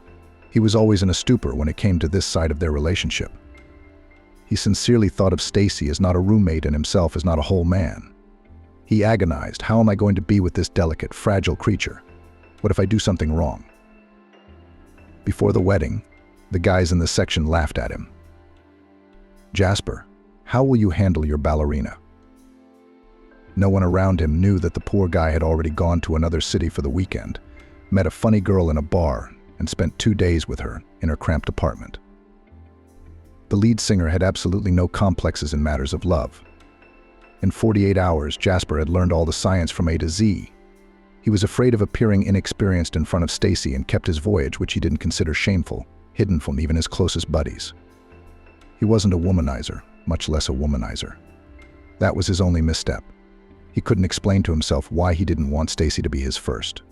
It was as if his gut was telling him not to. The hotel struck the young men with its splendor. The first floor was full of cafes, restaurants, stores, and beauty salons. Their two-room suite overlooking the sea had such mesmerizing views that it was breathtaking. And what was the outdoor swimming pool like here? You wouldn't want to go to the sea. Stacy still showed no excitement about the scenery around them, and at the restaurant for dinner she only picked at the appetizingly fried fish with her fork and took a couple of sips of white wine. Jasper could think of nothing but the fact that he would soon be alone with his beloved. Everything that happened in the room left him with a double impression. On the one hand, what he'd been waiting for over 2 years had happened, but Stacy was somehow bland, obeying him in everything. No emotion, like a doll. She got up like a robot and went to wash up. It was nothing like he'd imagined it would be. What was so much mystery about it?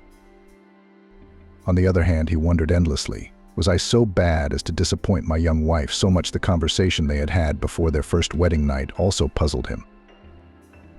I understand perfectly well, Jasper, that it is my duty to fulfill my marital duty. But for God's sake, don't talk about children, and don't forget to use protection. In fact, take care of it yourself. In my line of work, having offspring is nonsense. Pregnancy and childbirth would ruin my flawless figure forever. The first pebbles of doubt they dropped resoundingly to the still empty bottom exploded in Jasper's head into 1,000 shards. He was still very much in love with his graceful dancer, but the insidious germ of doubt had taken its first roots in his soul. Then they bathed a lot in the sea and pool, walked along the promenade, as he dreamed, rode the cable car, went to cafes and restaurants. Stacy ordered only diet food. She could munch on a leaf of greens thoughtfully all evening.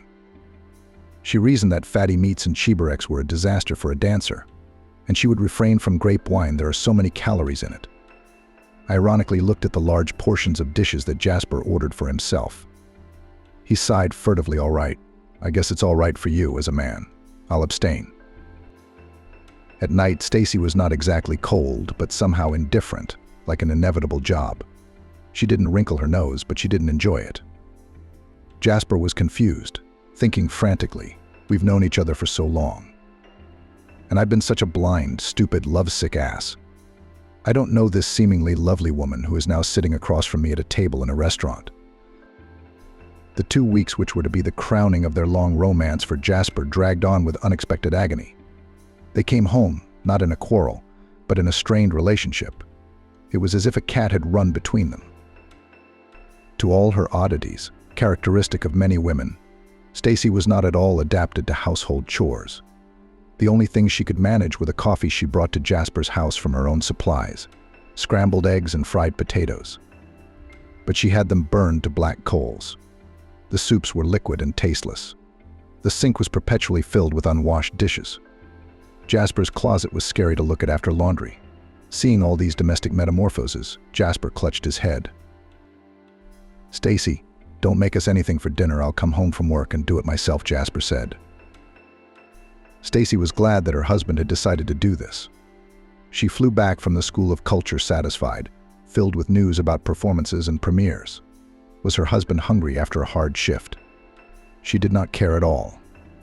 At this time in the life of Jasper began to change. An old battle buddy of their coach came to the wushu class.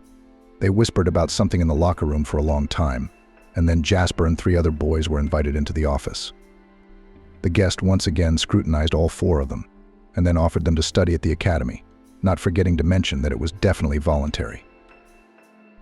We are looking for young cadres with perfect physical fitness. The training will last 5 years. You will have to study in New York, he said.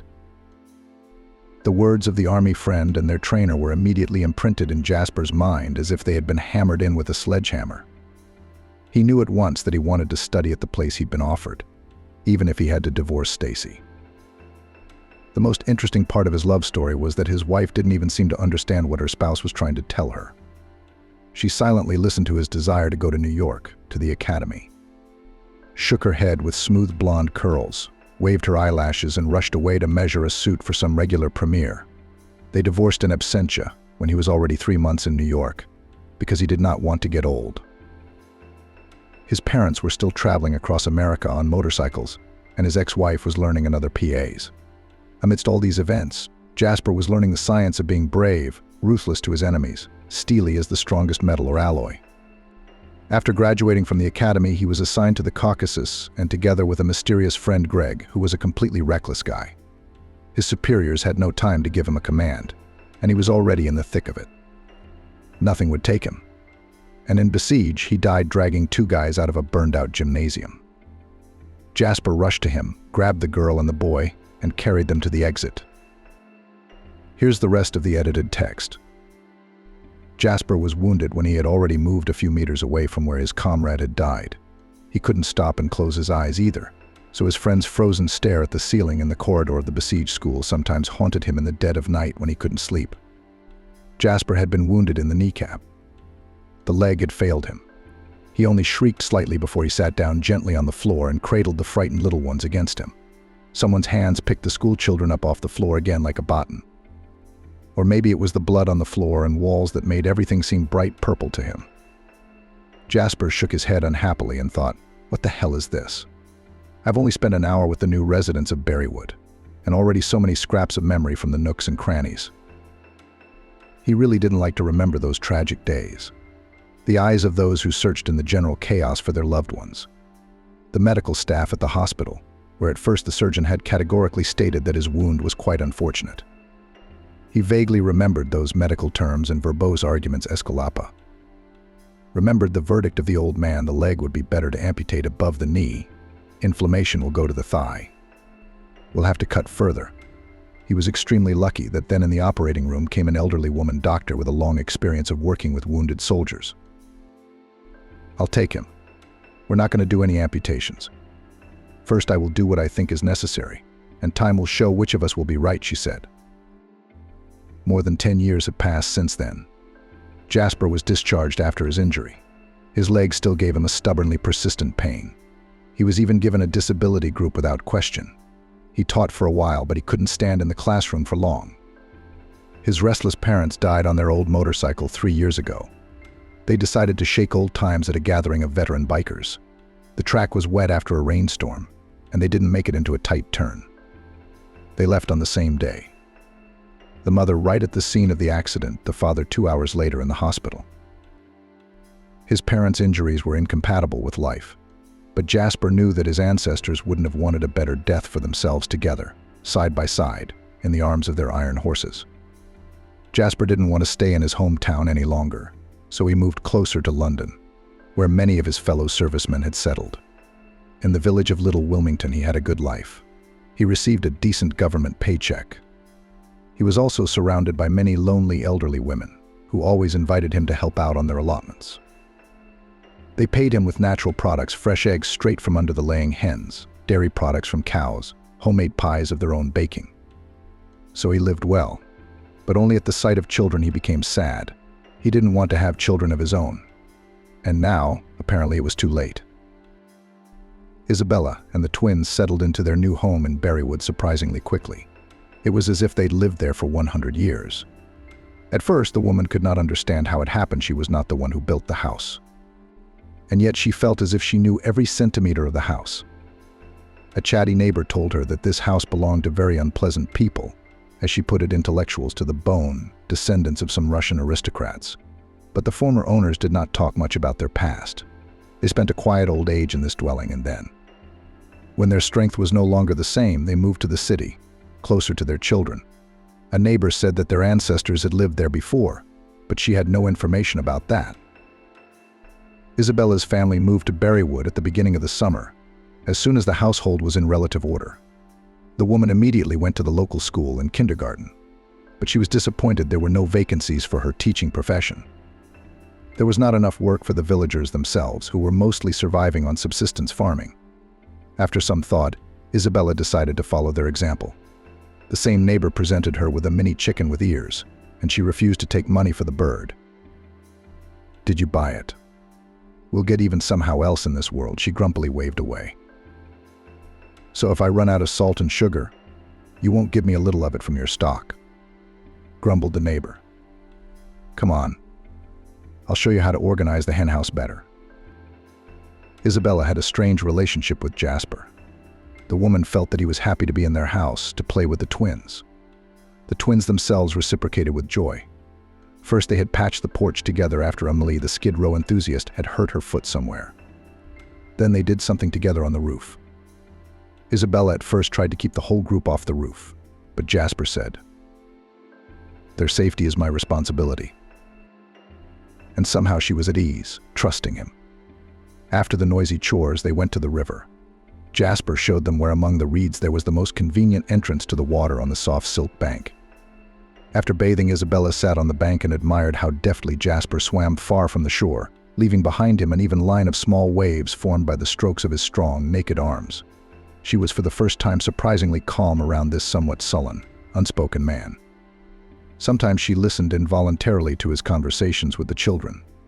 Without a shadow of irony, he taught them the proper way to stay on the water or wield a hammer. He smilingly instructed the girls on the best way to approach a chicken to get fresh eggs for breakfast. The pinnacle of their enthusiasm was a hike into the woods to get their first strawberries.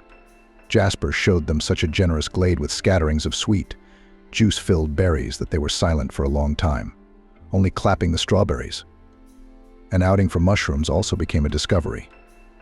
Closer to August, there were so many mushrooms under snags and fallen leaves that the twins and Isabella, who were not used to such luxury, had their eyes wide open. Everything flew into the mushroom pouch. Jasper grinned, sat them all down on a thick log, and taught them. He laid them out on a light-colored plaid spread on the ground. He familiarized all the prey with each species, mercilessly dividing the children's prey into edible and inedible parts. In the evening, all together fried the mushrooms in a huge frying pan. Then they waited for them, poured with homemade sour cream, to acquire that unique flavor, which is inherent only in forest meadows. Jasper looked at the stove and said to Isabella, "Let me restore the old lady a little. I haven't noticed how fall has arrived. We need to get her cleaned up so we don't have any problems with her.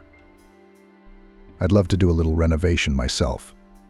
I don't understand anything about its structure, but I've learned how to heat it and cook. The rest is a dark forest for me," Isabella answered readily. They decided to fix the stove tomorrow. Today, Isabella would cook something hot enough to last a couple of days. We scattered the things around the nurse. Jasper came in early for the morning. He hadn't been at home lately when it came to seeing Isabella and her children. He'd been running around like he was on a date. He tempered his ardor, and then admitted to himself the very thing that you, for the first time in so many years, you feel good, warm and cozy next to a woman. When was the last time you paid attention to the female sex? You probably can't remember. Isabella and the boys' house was all ready for the important process of renewing the stove. Jasper brought Believa tools to clean the chimney. The work went on briskly. Tom, Tobias, Maggie, and Megan were pouring out with joyful laughter every time the soot-stained face of the foreman turned toward their friendly foursome. Having finished inspecting the interior, they set about decorating the exterior. Jasper looked closely at the almost flat surface of the stove barrel, and his gaze caught on some protrusion, barely visible to the naked eye. "What the hell is that?" he wondered aloud. Isabella came closer, and while Jasper went to wash up, she cleaned off the bump with a kitchen knife.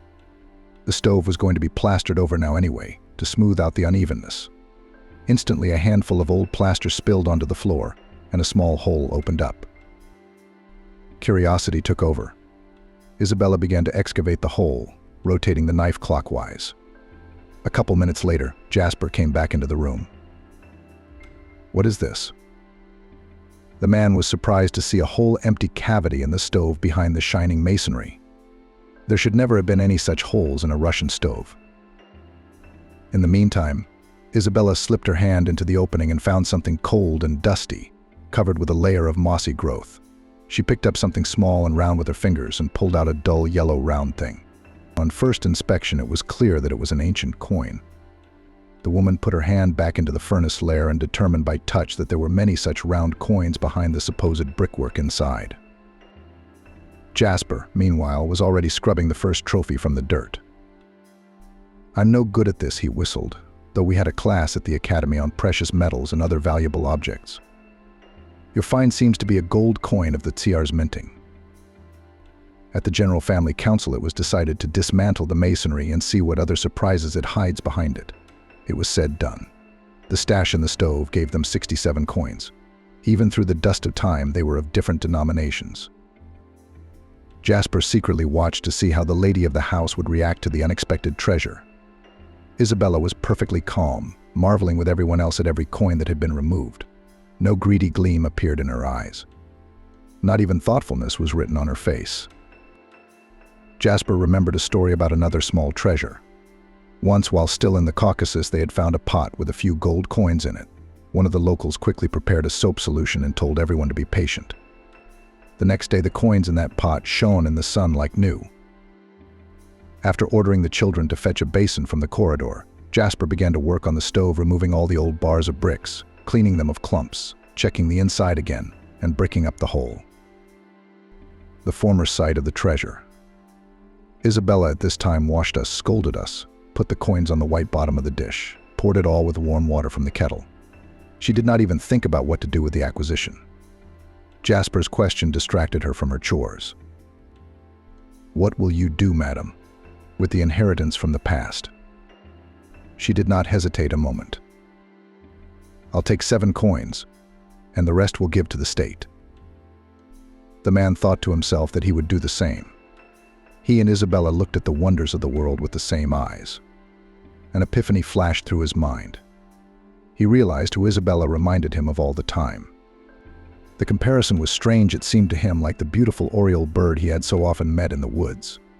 The caring mother oriole always hovered around her nest, which looked like a small wicker basket, and tended to her chicks, eagerly opening their beaks in anticipation of food. It was a golden nest, and Jasper suddenly thought that the other woman would have stashed the coins away and taken them out one by one from time to time. But this woman had thought that she would not eat of other people's goods. She decided to give her find to the authorities without complaint. That's odd. The whole company spent the rest of the evening working with the coins with enthusiasm. Jasper finished the job with a match. The children watched the process of washing the coins in the basin. The profile of Emperor Nicholas II was already clearly visible there. On other coins, the double-headed eagle, the emblem of the great Russian Empire, peeped through, creating the illusion that in the basin there was some sacrament of cleansing the coins from centuries of sins. No one knew. Maybe this treasure is some mysterious family legend. By late afternoon, everyone was exhausted. Isabella heated up the nourishing dishes she had prepared beforehand. At dinner, everyone was tiredly silent, even the twins who never stopped talking. After the meal, the children sleepily drifted off to their bedrooms. Isabella went to see Jasper off. Then the unexpected happened. She suddenly put her arm around his shoulders from behind and asked, "Will you stay?" Jasper staggered back in surprise. At that moment, he realized a truth he had been shamefully hiding even from himself. He wanted this woman very much to be near him. From the first moment he'd seen her in the van and held her gaze for a long moment. Jasper turned around swiftly. Despite his injury, he felt a rush of energy, as if he'd drunk a magic elixir filled with adrenaline. He picked Isabella up in his arms as if in a fog and carried her to the bed. There had never been another man in Isabella's life but Artem. In Jasper's fate, there was Nastia and a string of casual one-night stands whose names he sometimes didn't even know or couldn't remember. In rare moments of rest, Jasper could vaguely think, I haven't had all those women in my life that I've known before. They may not be worth a fingernail on the little finger of the one who is now serenely embracing me. Isabella's thoughts flowed smoothly in the same direction. Did you think that your husband, who has caused you so much trouble, was the end of the world? Holy naivete. A man like Jasper is a man you should cling to and never let go of. Before dawn, Jasper whispered in Isabella's ear that it was time for him to go, but not because he wanted to. He would stay by her side forever. He had a lingering feeling that they were together now, that Isabella thought so too, that they would share all the chores equally. 2 days later, they had thoroughly laundered all 67 gold coins. Jasper and Isabella took them to the local police station. They were now only doing everything together, just as Jasper had envisioned. And it felt so natural, as if they had been living as a family for a long time. Before the process of transferring the treasure to the state, Jasper read the internet, how according to the law all the correct formalization, prepared a photo of the oven, located in the surprise, took pictures of the coins, laid out in even rows on the kitchen table. Except that the testimony of witnesses to the discovery of the treasure could not be formalized. All 4 twins were still minors and incapacitated. In the police, the whole department gathered to gaze at the miracle. The act of handing over the coins was drawn up without delay. Isabella was informed that after the evaluation of the found by experts, she will be paid a sum of money in the amount of 50% of the income received by the Treasury. According to the most modest calculations, the amount of remuneration was solid. On the way back from the district center, Jasper and Isabella were silent. Each was thinking about something else. They spoke at the same time, as if they had both made the only right decision. "I want to take the children from the orphanage," the woman began. "I want to be with you and your twins, and all the children will have," Jasper replied. Isabella had brought up the orphanage for a reason. At the end of the summer, they'd gone to the nearest town to buy backpacks and stationery. Maria and Veronica were going to first grade for the first time this year, and the more experienced boys were going to third grade. A small bus stopped near the stationery store. There were a lot of children of different ages, and there were only 2 chaperones. Irie immediately realized the boys from the orphanage were brought for notebooks and pens. She would have immediately forgotten this meeting, but she was pinned to the floor by the gaze of one boy. He looked at her children and at herself, hugging them by the shoulders. So many unfulfilled dreams of her own family, her parents, and a deep longing were in his gaze that Isabella was embarrassed and quickly led her school children away to another store. Jasper and Isabella returned to their conversation about starting a family orphanage after she received the money she was owed for finding the treasure. There was no doubt about spending the windfall to build a luxury mansion for themselves. On the contrary, they gathered a general family meeting in the presence of the twins, who happily accepted the fact that Jasper and their mother were now together, without asking too many questions. The agenda was, would everyone be willing to vote to make their family even bigger? Suggestions came in a variety of ways. "Let's look for twins at the orphanage," Maggie suggested. "We'll only take boys," said Emmett and Tobias. "Guys, why don't we not make the rules beforehand?" "Your heart will tell you," Isabella asked. "I have an idea," Jasper said, embarrassed. "We need to find out in our neighborhood children's institution which of the children there is the most difficult." Isabella and Jasper felt a little uncomfortable in the orphanage manager's office. Half an hour ago, they had told the director what they wanted to do. "I can't deny that you surprised me," she replied. "Children with complicated backgrounds and problems are usually rejected by prospective adoptive parents right away. Everyone wants that, if they have already decided to take such an extraordinary step. Their future children would be without flaws." She went into the archive for a long time with the cases of wards, and then brought them 5 folders. "These are my most deprived, most difficult cases. Familiarize yourself with their stories. I'll come out and give you time to make a decision." Isabella resolutely reached into the top folder, opened the cover. From the first page, the serious eyes of a boy of about 10 looked up at her. Even in the photo, there was such bitterness in them that she felt uneasy. The name was Kirill. He had been living in the orphanage for 3 years. His parents were killed in a car accident, and he himself was thrown under the wheels of the truck responsible for the tragedy. His leg just below the knee had to be amputated. There is no doubt that the boy is well adapted to the prosthesis, serves himself independently. The characterization said withdrawn, poorly socialized, sometimes aggressive. Jasper, to whom she was reading all this aloud, felt a chill run down his spine at his own memories. He glanced at Isabella, but she smiled warmly back, understanding without words. She already knew the story of his injury. "So here's the first candidate to join us." "Are you in?" Isabella asked. "I'm in. I thought you'd be embarrassed by his injury." "Not at all. I'm sure we can effect a change in his character and disposition. The children will understand our choice too." "I don't doubt that," Jasper said. Isabella pulled the next folder from the bottom for some reason and untied the straps. This time it was the file of a girl named Catherine. From the photograph, she was staring at her with attentive eyes, magnified by some kind of peculiar glasses. Age 7 years. In need of serious ophthalmologic surgery. Waiting for a quota for a place in an eye clinic. Straight A student. She's into drawing, plasticine molding, burning. "What do you think?" Jasper said questioningly.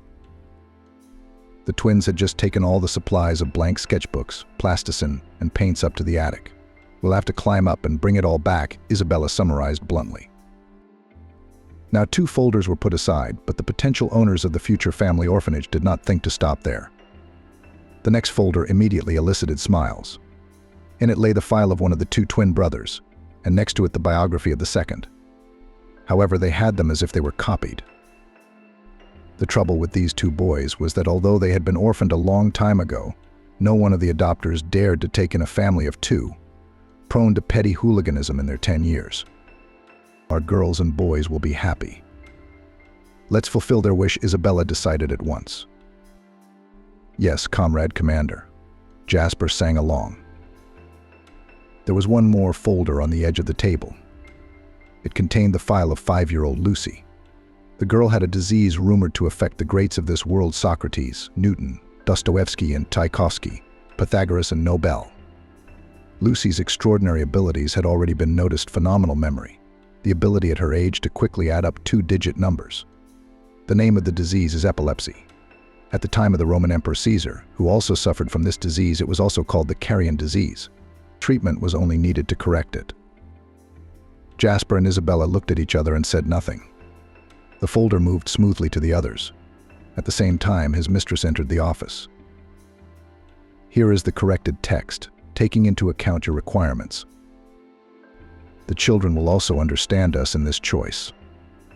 "I don't doubt that," Jasper said. For some reason, Isabella pulled the next folder from the bottom and untied the straps. This time it was the file of a girl named Catherine.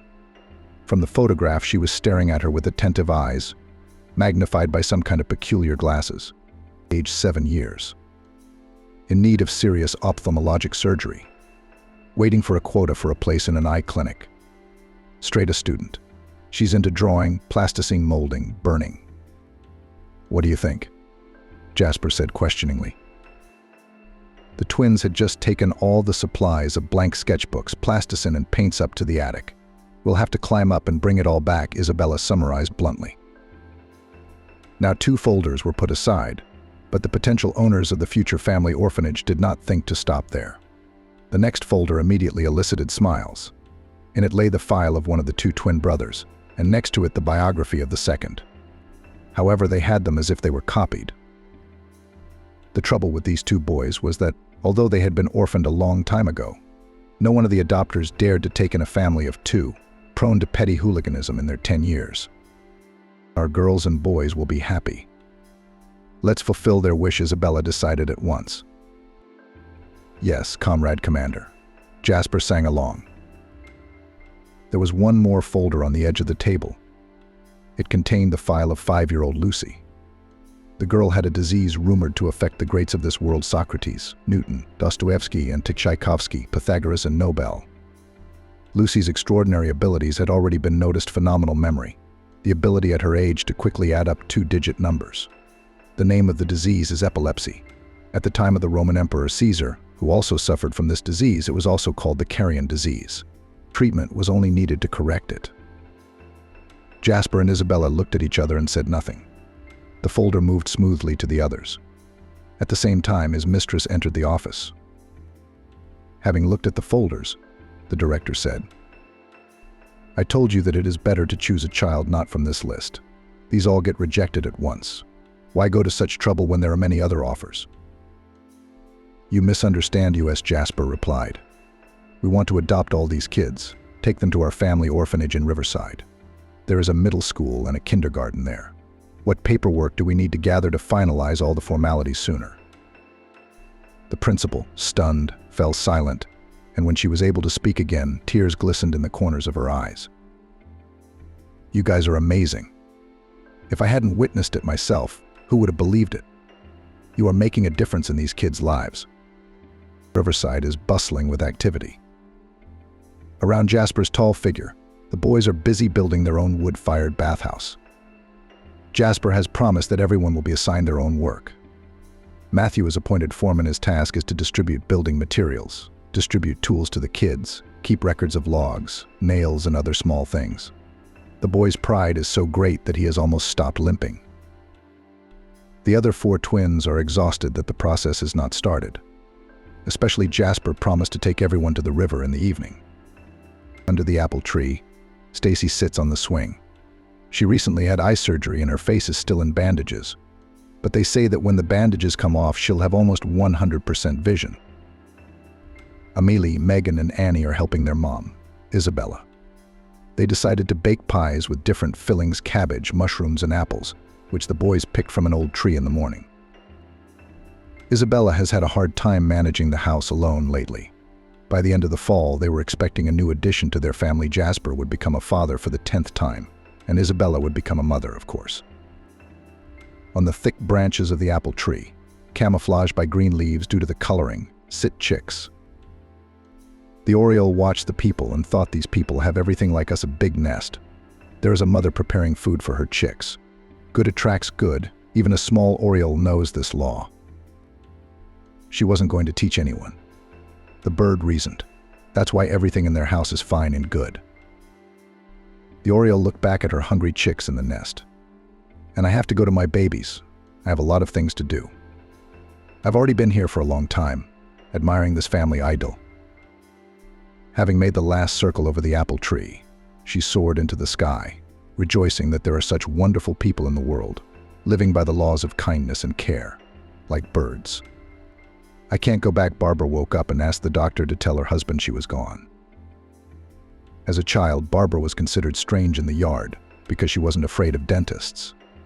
When other children were dragged into the doctor's office with tantrums and tear-stained faces, Barbara was eager to peer through the narrow slit of the door and see what was going on. She wasn't afraid during dental treatment. Maybe because she didn't eat a lot of sweets. Or maybe because everything that was happening aroused the girl's keen interest. She followed every movement of the doctors, and afterwards asked a million questions, flapping her naive, childish eyes. The sound of the drill, white coats, all this was an outlandish world for 8-year-old Barbara. It was no surprise to anyone that after graduating from high school, the girl firmly decided to become a dentist.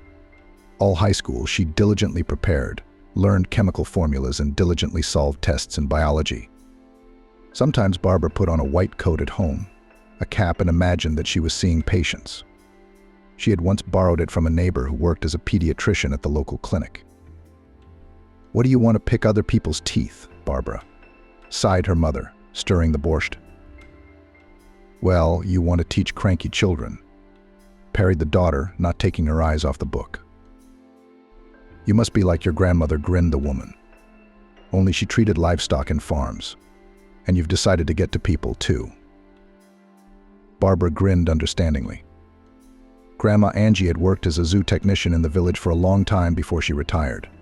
Before and after, she had often been asked by the manager to come and check on the animals and attend to difficult cow deliveries. At the same time, Grandma was not shy to cover with selective profanity young graduates of the Veterinary Institute who had just arrived at the farm and did not even know that it was dangerous to approach the cows and horses from behind. When the farm was disbanded, the tough-tongued old woman continued to be called by the locals. So as long as there were a couple of cows in the village, there was plenty of work.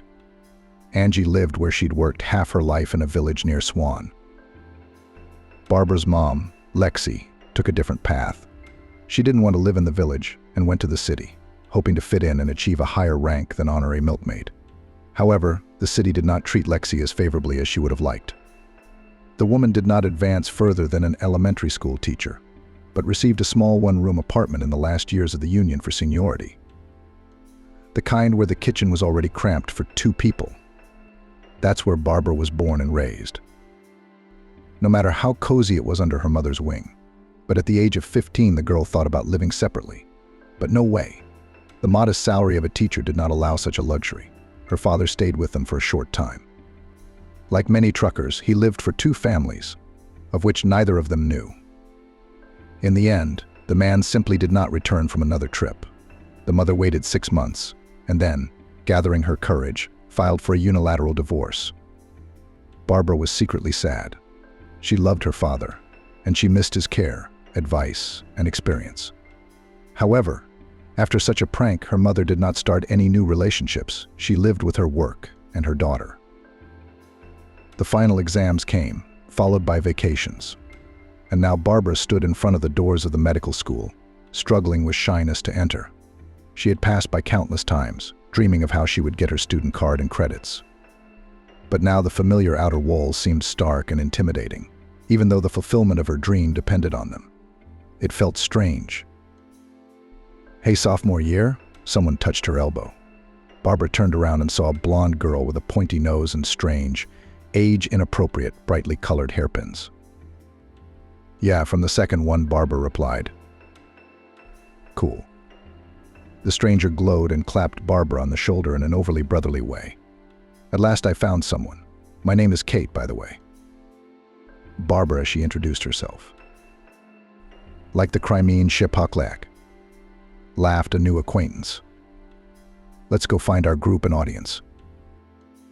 Without waiting for an answer, Kate pulled Barbara by the hand toward the entrance. Perhaps the new classmate was the push Barbara needed to take the next step toward her goal. No one she knew from high school had gotten into medical school, and she felt a little insecure here. There was a sea of new faces around. Many had come to study from the countryside. "I came from the village of Savlevo. It's 200 kilometers from here," Kate whispered in the classroom. "Where are you from?" "I'm a local. I grew up here in the city," Barbara answered. She didn't really want to be reprimanded in her first class, but her roommate apparently liked to talk. On the other hand, she needed to make new friends in the student body. "Cool. I always wanted to live in the city. But my parents wouldn't let me leave the village until I finished school." Kate rolled her eyes. Barbara stared blankly at her new acquaintance. The skirt, the blouse, the shoes that had been the trend in town last year. Bright shadows and thick lashes. Apparently fashion was delayed in reaching the hinterlands. "I want to be a beautician. That in our village no one knows how to take care of themselves, then poultices, then lapping. It's horrible." Kate said it so loudly that she caught the teacher's questioning look. When the danger passed, she expressively poked a finger with bright green lacquer on her eyelids and whispered, "I'll also be a makeup artist. See, there is already success. Girlfriends for the wedding all written out." "Yes, I'm sure you have." Barbara held back a smile, looking at the bright spots on her face. The pressure, simplicity, and naivete with which Kate communicated both repelled and attracted her at the same time. There was no frostiness of city girlfriends in her. She had a rustic, birch log-like openness that all country folk had. "What are you going to do? Give shots or nurse?" Kate blew her bangs back and stared at Barbara questioningly. "I plan to be a dentist," she answered. "It's been a dream of mine since I was a kid." "Oh well, you'll think of it." She waved her hand. It seemed that Kate and Barbara had gradually become friends, despite their different personalities and goals. The calm, reserved Barbara and the energetic, talkative Kate from the village formed an amusing couple. Studying in medical school was not easy, as teachers at school and Barbara's mother warned. Medicine does not tolerate amateurs, and students from the first year were seriously loaded. At times Barbara fell asleep over her notes, overwhelmed by the sheer volume of new information. Early rises and the long drive to the institute were also exhausting. But most importantly, her childhood dream was getting closer. Unlike Barbara, Kate didn't work too hard. She often read magazines in her classes, could sleep through classes, and saw going to the institute only as an excuse to dress up. "You'll be expelled after the first session," Barbara sometimes warned her careless friend. "Oh, I just need a cosmetologist license," Kate said. The girls seemed to be going their separate ways, but their friendship only grew stronger. Barbara admired Kate's openness and simplicity, which she lacked, and Kate, perhaps, envied her city friend's tenacity and determination. They had fun contrasting their different personalities and views on their studies. "But to get a diploma, you have to pass the exams at least satisfactorily," Barbara stopped her. "I have enough knowledge for a satisfactory," Kate, the village fashionista, said confidently. Kate wasn't really that lazy. She just had a different approach. Instead of cramming every day, she preferred to stay up the night before the seminar to answer without forgetting what she had read. She took notes from her roommates and kept her textbooks and manuals on the table in her room just for show. Kate was not lazy also because she immediately began to look for part-time jobs. To be more precise, they found it themselves to hand out flyers in the dormitory, or something somewhere to carry for a little money. So by the end of the semester, she was invited to work as a barista for evening shifts in a small coffee shop. Kate brewed coffee a little better than the cleaning lady, but made eyes at all the visitors and smiled. Thanks to her rustic spontaneity and simplicity, her 32 teeth left good tips, on which the girl bought cosmetics and new handbags. This rustic directness and simplicity helped her where it was more difficult for city people. Kate was not afraid to seem stupid, and it always went to her advantage. She also had her own goal, and the girl went her own way to it. Barbara always had fun with Kate. She knew the latest gossip, had a lot of funny stories to tell, and could do her friends' makeup in the bathroom before class. On one of the frosty days before the session, Barbara stood at the bus stop waiting for the bus. Several other people were crowding along with her. Time was running out, and the bus was still missing. The elderly women behind Barbara were getting louder and louder. A man in an old-fashioned fur hat, carrying a briefcase like Novoseltsev from the movie Service Romance, finally couldn't stand it and asked the driver of the next bus, "Where did the 14th route go?" "They abolished them all," he shrugged indifferently. "Now it's only a transfer to the center." Rumors that this bus would be abolished had been circulating for a long time. But as always, everything happened at the most inopportune moment. The man in the fur hat swore loudly, not embarrassing the passengers, and hurriedly began to call a cab. Clara realized that she would have to do the same to avoid being late. As luck would have it, the first pair was a seminar with a very picky professor from the Higher School of Economics who wouldn't let latecomers in. To get to the institute, Barbara gave away all her money, even scraped change from the farthest pockets. She ran into the auditorium a moment before the bell rang and, breathing loudly, plopped down on the bench next to Kate. "Where have you been?" "I was already thinking about how to get you out of school," she pounced on her friend with questions. "My bus doesn't run anymore," Barbara complained, laying out her notebook. "I don't know how I'm going to get here. It's either a detour across the city or a cab." "So you should move into my dorm," Kate said. 5 minutes and you're at school.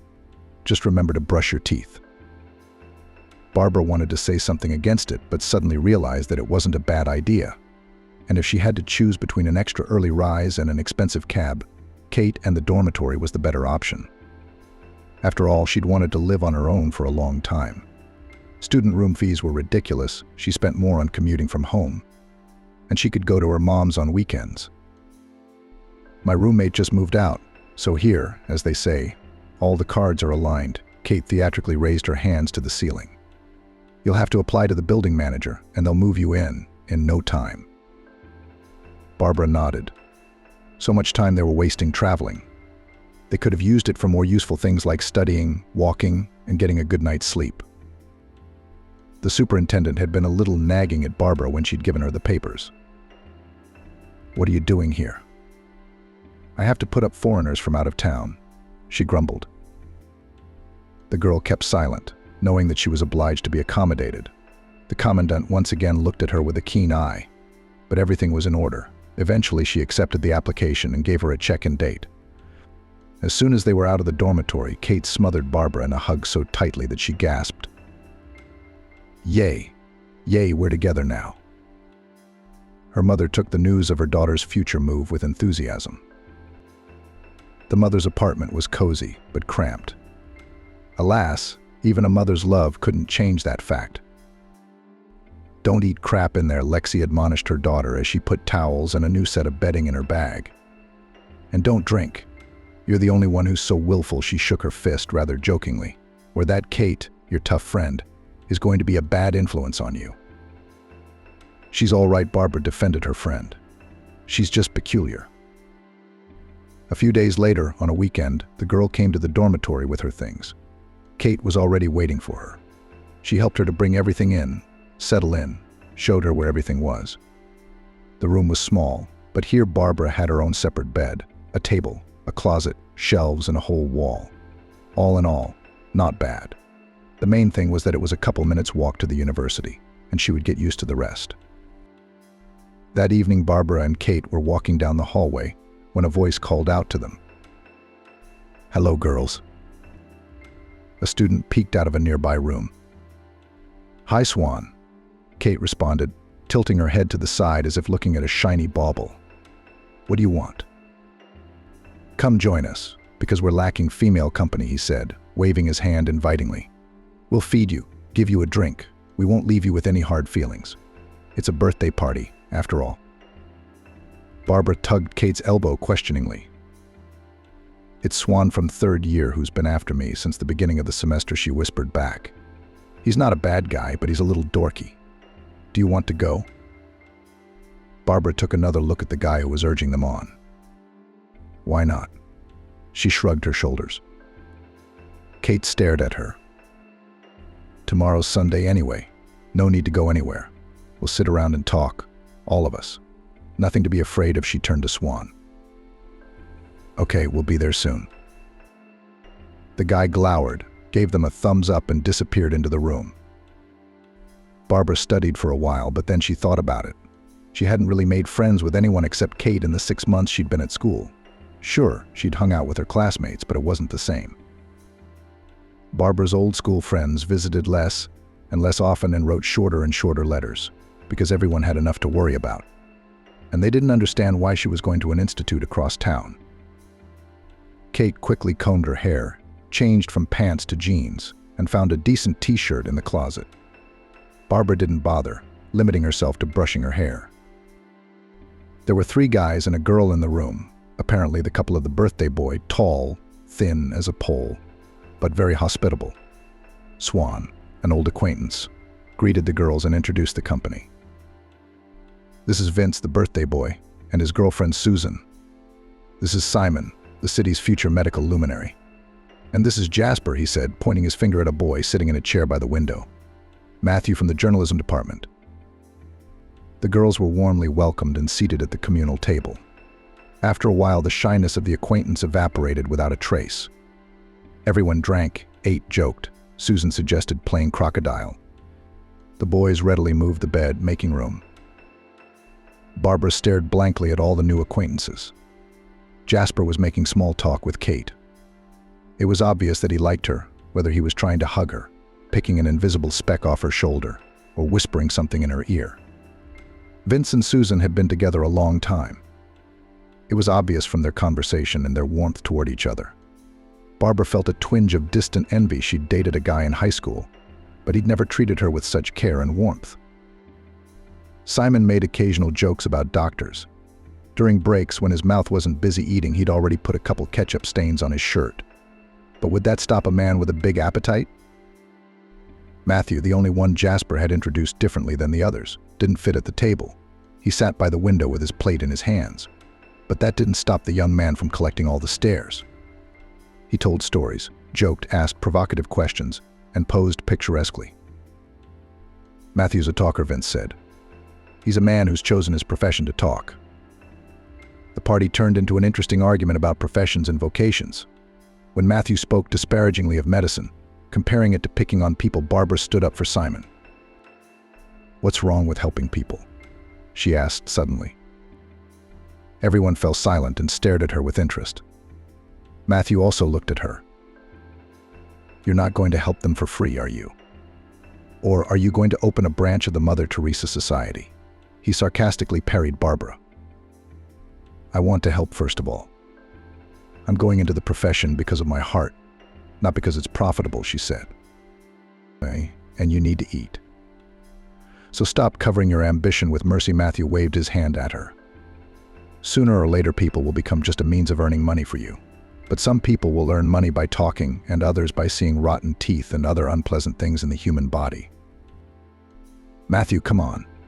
This is the 3rd year you've been arguing with us," Vince said conciliatorily. "All professions are needed, and all have their talents. Let's have a drink and play cards." Barbara gave Matthew an annoyed look, but didn't argue further, so as not to offend the birthday boy. The trouble was, she liked the smug talker. Matthew had the typical flamboyant appearance, chiseled facial features, dark hair, strong charisma, and a sharp mind. Gradually, the angular conversation smoothed out and the tension he'd built up went away. The party had passed midnight when there was a knock on the door. "Shooge," Vince hissed. "Commandant." Susan appeared and, cursing everyone, quickly covered the table with a sheet. Girls and boys were hidden under beds and in closets. Everything happened so fast that hardly a fly could have flown in that time. The commandant's voice was heard, reprimanding Vince for the noise and disorder after lights out, and he did his best to show the supposedly empty room. It's like this every time Matthew sighed, shoved into the closet with Barbara on the perfume mountain. Auntie's here, so she'll hide everything in the closets, you idiot. The closet was cramped. Barbara felt her back resting against the guy's chest and almost stepped on his feet. For some reason, her cheeks were flaming and her tongue was confused. Matthew touched her shoulder gently as he could do while standing in a closet full of things. "I'm sorry, okay, it's my nature to pick at things." "It was rude," he said. Without turning around, Barbara replied, "Vada." She could feel the guy's guilty breath on the back of her neck. It was getting stuffy. "Let's go out tomorrow." As an apology, you pick where Matthew put his hand on her forearm. The commandant let go of the last of her nagging remarks, wagged her finger, and made to leave. Goosebumps ran up and down his body. It was hot and cold at the same time. There was tension in the air again, but it was still enveloping. "Come on," Barbara agreed. "To the contemporary artists exhibition at the gallery." "Okay. I'll be waiting at the dormitory entrance." The closet doors swung open. "So you two didn't have a fight?" Vince asked. "We did. We almost did." Matthew pulled away. He was the first to jump out, winking discreetly at Barbara. "You okay? Why would you go out with that asshole?" Kate gave the guy a hard stare. "I think we're going on a date with that jerk," Barbara whispered quietly, trying to hide her red cheeks and the stupid love sparkle in her eyes. "Barbara Vitalievna, you have golden hands." The grateful patient smiled goodbye and left the office. Barbara took off her gloves and nodded to herself in the mirror. She had gone to the dentist's office for moments like this, for grateful looks and sincere appreciation. Wasn't it a shame the years she'd spent studying? First 5 in medical school, then residency.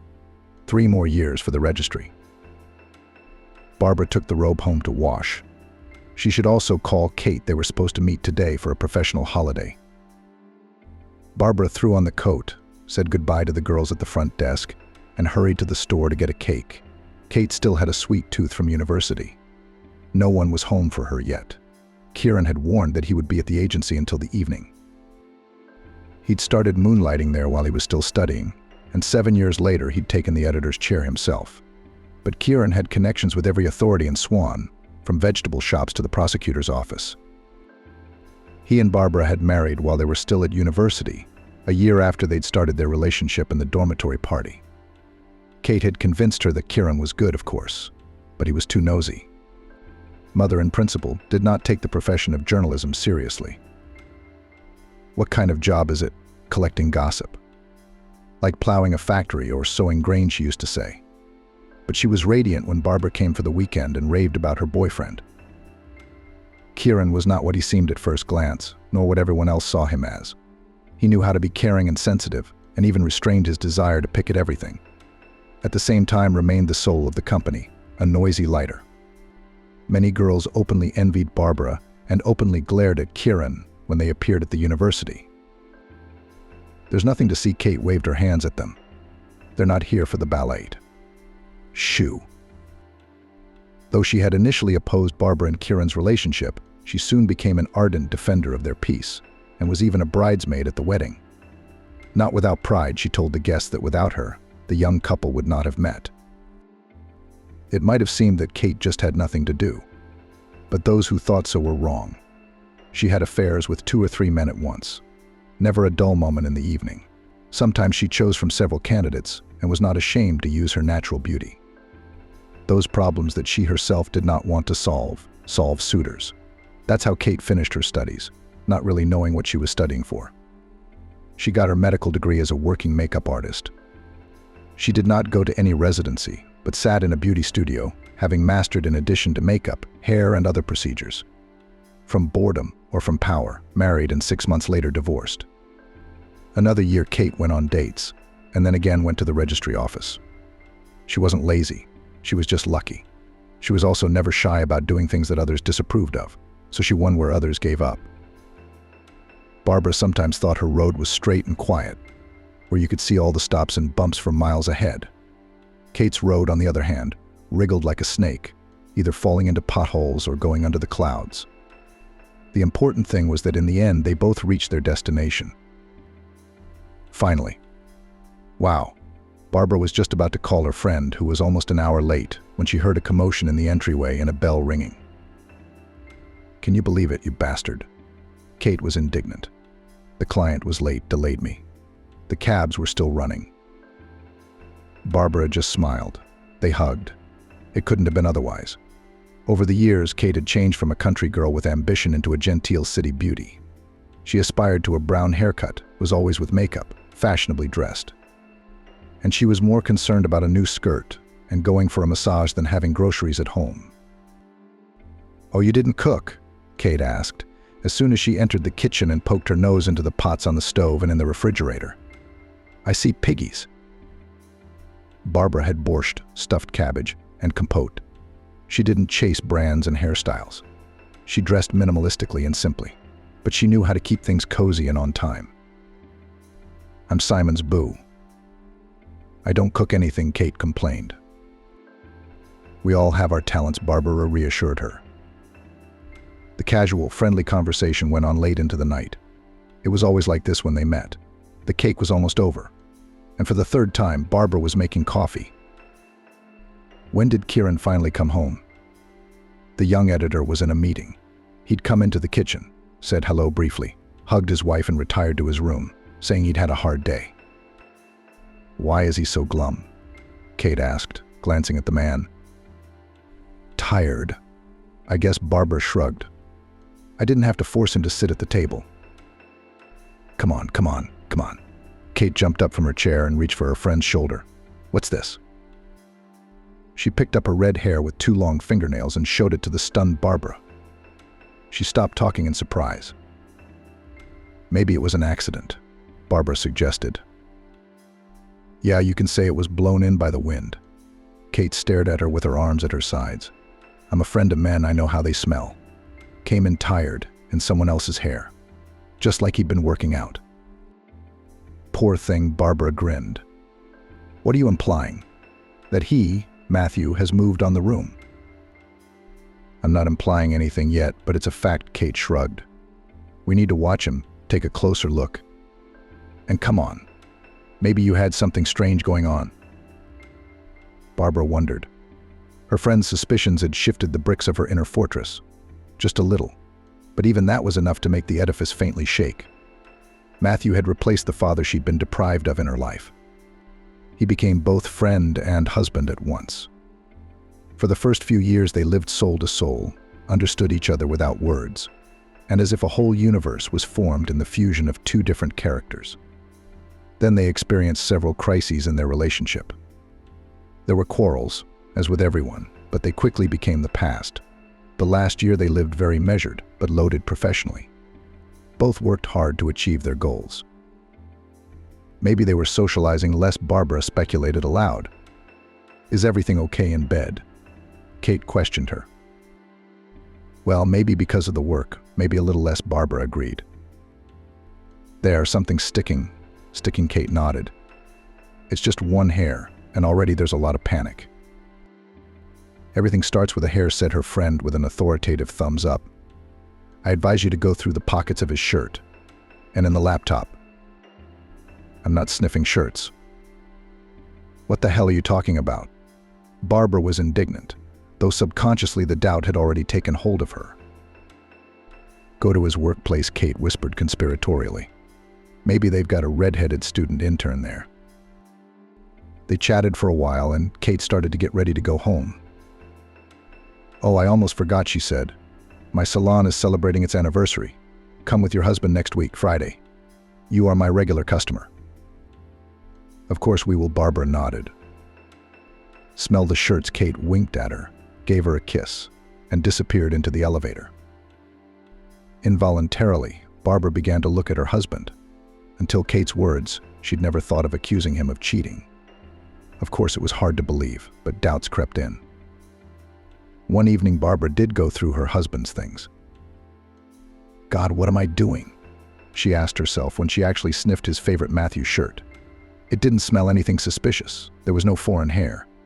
Barbara calmed down and put Kate's words out of her mind. Kate is Kate, and my Matthew isn't like that.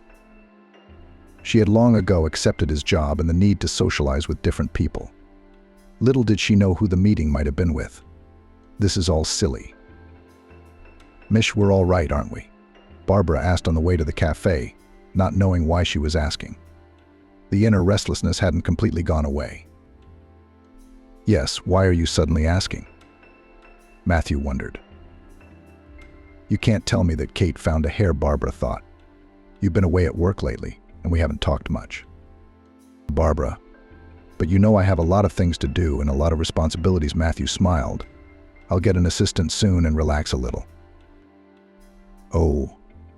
Here we are. Kate was waiting for them at the entrance to the cafe, looking drunk and in full battle paint. She was friends with the owner of the salon and had even bought out a small share of the business, so she could invite anyone to the party. Barbara sometimes wondered where careless Kate got the money, but the mystery remained a mystery. The mini-corporate party was a lot of fun. The women's company was diluted by a few men: the owner's husband, the masseur's boyfriend, and Barbara and Kate's husbands. Barbara didn't know her friend's new husband. She had only seen him at the wedding and didn't remember where he'd come from. Simon looked frankly bored. He constantly touched his champagne glass, sighed, and took part in the general festivities very languidly. The hostess raffled off certificates for free treatments among the guests. Barbara successfully won one of them and hurried to please her husband, who went outside for a smoke. She jumped out of the door and looked around puzzled. Only Kate was outside, talking on the phone. Have you seen Matthew? Her friend asked her. Kate put the phone away in her purse. Of course I have. While you were participating in the raffle, your husband poured wine on his pants and went to change his clothes, she shouted. And we have a delivery of new manicure tables. The idiots just mixed up the days. I rushed to the salon to receive, so that everything did not disrupt. Xiao. You two have fun. Kate jumped into a cab and sped away. A puzzled Barbara dialed Matthew. He confirmed that he had doused his pants, was changing, and would be back soon. Miss me? She heard a voice from behind her. Simon came out of the door. Barbara responded machine generously. No. They had said hello very crumply in the first few minutes. The girl wondered why her husband had not warned her and had left so hastily. Let's talk, shall we? Simon kept up. I don't know anyone here but you. There's nothing to talk about with these chickens in salons. They're all talking about manicures and new hair colors. He yawned tiredly and flicked his lighter. Come on, Barbara agreed, realizing she was in a similar situation. Simon asked about his work, his habits, his studies, only moving on to talk about himself. He complained about Kate, overtly or covertly. Barbara knew he was drunk, but for some reason she listened. She'd never talked to someone in such a way about her friend, as if she'd been given a glimpse into a secret suitcase. She cooks once a week, and it's impossible to eat, Simon complained. I'm used to home-cooked food, Simon sighed. My mom was a cook all her life, and here Ben from morning till night. Do you want borscht? Cutlets? Pie she'll buy soldiers, or say eat dumplings, honey yuck, but at night she wears makeup until 3 o'clock. Then why did you marry her? Cautiously switched to you, Barbara. She's beautiful, she's a pain in the ass. I couldn't take my eyes off her. When I saw her, everything reasonable changed in my head. But now I realize you can't eat beauty alone. Simon moved closer and whispered. I gave her money for a share in that damn salon for some reason. I thought she'd stop hanging around there and be home and earning an income. No way. Barbara felt sorry for Simon. She realized that his rose-colored glasses were broken. On the one hand, he'd seen who he'd married. On the other hand, beauty had always clouded men's judgment. I wish I had a wife like you, Barbara, Simon said, looking into her eyes. A calm, responsible, domestic wife, ready to raise children, not plaster chickens in front of the mirror. Barbara endured and climbed out of Simon's palms, who had already managed to get a grip on her fingers. I don't think this is a good idea, the girl cut him short. It's time for us to go back inside.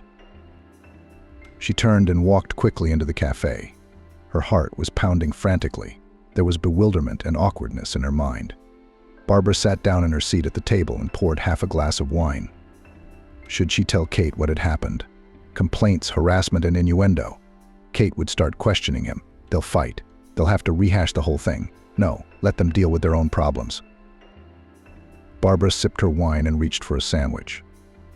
For some reason, she felt very bad. She wanted to hug Kieran. He'd disappeared for some reason. She called. Her husband answered that he was almost there, but he was stuck in traffic. Finally, he walked into the cafe in jeans and a t-shirt. About 10 minutes later, a panting Kate burst in. She was desperately arguing on the phone with someone. What kind of idiots are these? This isn't a company, it's a silent horror. Kate threw the phone with force on the table next to her. Not only did they show up on the wrong day, but they almost hurt me. She pointed to a barely visible bruise on her elbow and an abrasion on her forearm. I'm sorry it took so long. Barbara. Kieran hugged her from behind. The traffic would drive you crazy. Why didn't you warn me? Barbara asked. I was standing in the middle of the hall with, pardon me, wet pants. Kieran waved his hands guiltily. I didn't have time to talk. I hurried to the car and rushed to change my pants. Kate continued to murmur and fuss nearby. Barbara calmed down a little when she felt her husband's hand on her arm. At the other end of the table, Simon sat silent and glared at her through the wall of a clear glass. Several days passed. Barbara was finishing up her work at the clinic. Her mood was good. The last 8-year-old patient had been a delight to her with his bravery and resilience. He even hugged the doctor's aunt goodbye. And under his mom's proud gaze, embarrassedly said thank you.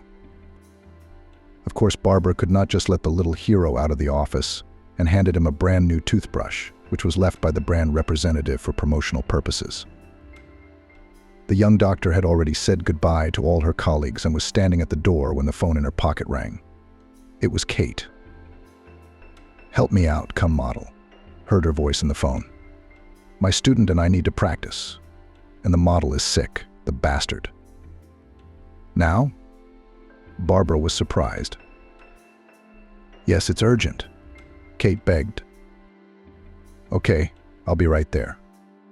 Barbara hung up the phone. She often helped her friend out. It was easy and pleasant. After all, she always came home with her makeup and hair done, and Kate's training was never disrupted. It took Barbara about half an hour to get to the salon. She was already waiting, sat in a chair, and under the popular tracks of the radio air, Kate and her student began to work. The friend was scattered in another gratitude and scolded the irresponsible student model, who did not come. When the work was done and the student went home, the makeup artist offered Barbara to stay and have a cup of coffee. It turned out very favorably, said her friend, looking at the makeup. She's a smart girl. Maybe something good will come out of her. Barbara clapped her eyelashes theatrically. She turned to one side or the other. At the same time, she caught a glimpse of the old manicure and tables. I thought you said your tables were going to be replaced? She stared questioningly at her makeup artist friend. Where are they? They turned out to be defective. We sent them back. The makeup artist waved her hand. What, all at once? Barbara wondered. They all had scratched countertops. I told you, those idiot movers were banging them against each other like crazy. The makeup artist waved her hand.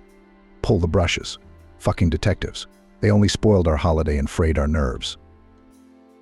Did they hit you with the tables too? Barbara nodded at the greenish bruise on the makeup artist's elbow. Yeah, the makeup artist didn't even look at her arm. They opened the door. As if to my home, I was sealed in for company.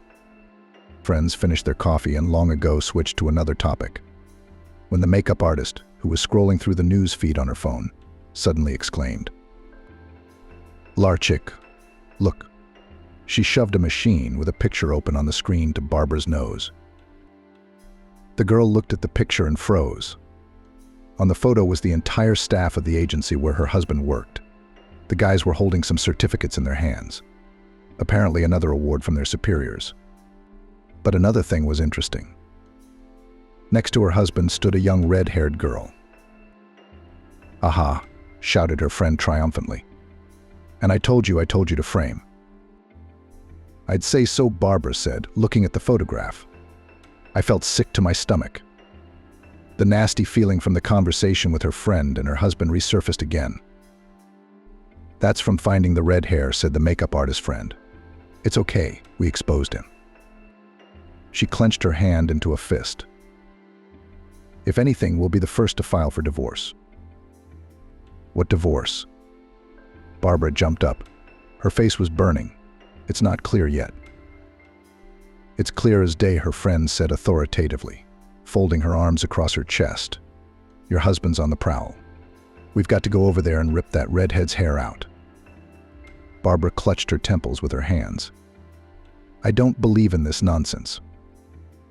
"Okay," agreed the makeup artist. "We'll watch him very carefully this week. Men always leave their fingers in the details." Barbara nodded. She wanted to hint to her friend about her boyfriend's behavior, but she didn't. She could say too much out of resentment, especially since the makeup artist was just drawing her own conclusions, a bit obsessive. But so far there was no one to take offense at or for. Barbara's husband was behaving normally. The makeup artist began to surreptitiously follow her friend's husband, something she normally never did. Until that day, Barbara thought that there was no point in restricting the freedom of a partner, forbidding something, scandals or jealousy scenes. She had realized this in her student days. Although she loved her husband very much, admired him as a man and a person. The more you control, the higher the probability of the opposite effect, she pondered. And to arrange emotional swings with yelling at her husband is a noisy and dangerous task. Scenes and emotions are enough for him at work. At home he wants peace. He said so himself. During the day, the young editor, like a chameleon, adjusted to anyone who came into his office, and in the evening at home he wanted to be himself. Feeling like a delinquent schoolgirl, Barbara rummaged through her husband's backpack, his notebook while he was in the shower. On the pages of the notebook, she found a list of phone numbers and women's names. In his jacket pocket, a strange pink-colored pen. Her heart pounded loudly, echoing in her ears like it had been covered with a bucket. "What are you doing?" The husband stood in the doorway, staring at his wife in amazement. Barbara froze with the evidence she had found in her hands. "Are you accusing me of something?" Kieran folded his arms across his chest. "What is it?" Barbara jabbed her finger at the list of numbers. "Are these the candidates for the assistant position?" Her husband shrugged indifferently. "I was interviewing last week. I wrote everyone down here." "What?" "I wrote these down." Kieran waved a pink pen in the air. "First with mine. Then I ran out of paste and Stacy lent me her writing utensils. What's the problem?" "Why are you going through my stuff?" Kieran glanced around at the slight mess on the desk. His nostrils were dilating. Barbara felt like a fool. She muttered something under her breath, slipped the notebook and pen to her husband, and left for the kitchen. His explanations were convincing, but the worm of paranoia continued to gnaw its way through her thoughts. Barbara crushed her whiskey with her hands and sat down at the table in the kitchen. She grabbed her phone and texted Kate about what had happened. The makeup artist didn't believe her friend's husband's excuses and offered to follow up with him just in case. Barbara looked at her schedule, figured something out, and texted back. "Do it." "Where?" She went to bed late. Kieran was already on his 10th nap when she finally settled down. Before doing so, Barbara had spent a long time gazing into her sleeping husband's face, trying to find answers to her questions in him. In the morning, she got ready, pretended nothing had happened, walked Kieran to work, and waited for Kate. Her friend arrived just as Kieran rolled out of the yard. Dunkate's voice was filled with a poorly concealed excitement, as if she'd been waiting a long time for permission. "I have a choice." "Look," Barbara looked at her. "Put your seatbelt on in the car." "Well, you might not like what you see if you see anything," Kate corrected herself, shrugging. "But I'd rather not see anything, of course." "He's gotten kind of distant," Barbara murmured as they caught up with Kieran on the road and pulled a few cars ahead of them. "He seemed fine, but something was wrong." "That's how it starts," Kate nodded, gazing down the road. "First they're in love, and then they start lying. They can't fool our feminine instincts." Did your previous husband cheat on you? Barbara suddenly blurted out for some reason. Kate jerked faintly at the wheel, so caught off guard by the question. Sami, was he cheating? Very likely, she said uncertainly. But I didn't care. I went on dates. I realized I was sick of Sammy. I wish I'd told him when I'd filed for divorce in bed. Aren't you afraid that Simon might cheat on you? Barbara was so emotional she could barely contain the urge to tell the truth. Simon? Please. Kate waved her hand, instantly relaxed. He's head over heels in love with me, like a dog, always waiting. Is he that in love? Barbara muttered to herself so Kate wouldn't hear. They pulled into the parking lot outside Kieran's work. His car was already there. There was a long ambush ahead. Kate promptly ran to the nearest stall for coffee and scones. Napping in the car took until lunchtime.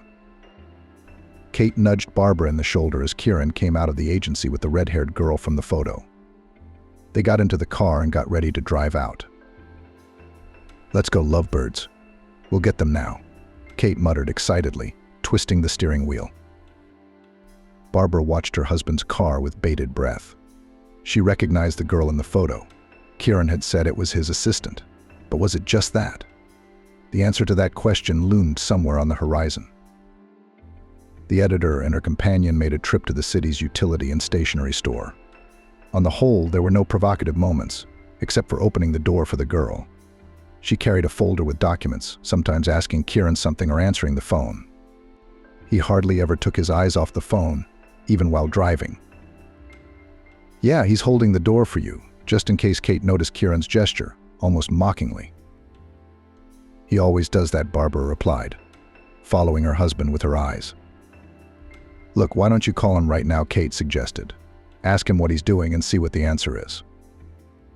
Barbara dialed the number and waited. Kieran's phone was busy, but he switched the call almost immediately and picked up. Hi, did you pick up lunch? She blurted out. Hello? No, I'm eating in the cafeteria. Don't worry, her husband answered in a completely calm voice. All right, Barbara stretched out. How's the day? Are you socializing for work? Yes, came the reply. Why are you calling? No reason, Barbara lied, suspecting that her husband had suspected something. I'll see you tonight. Bye. Kate listened to the conversation with her arms folded across her chest. He didn't say he was traveling with a woman. She waggled her eyebrows expressively. He's hiding, all right. Her wooden confidence pierced the last shield of doubt in Barbara's chest. Why the hell does he even need an assistant? Kate snapped her hands together in indignation. It was like he'd spent 2 years cooking and doing everything himself. And here, all of a sudden, the ambition of the head of the brain.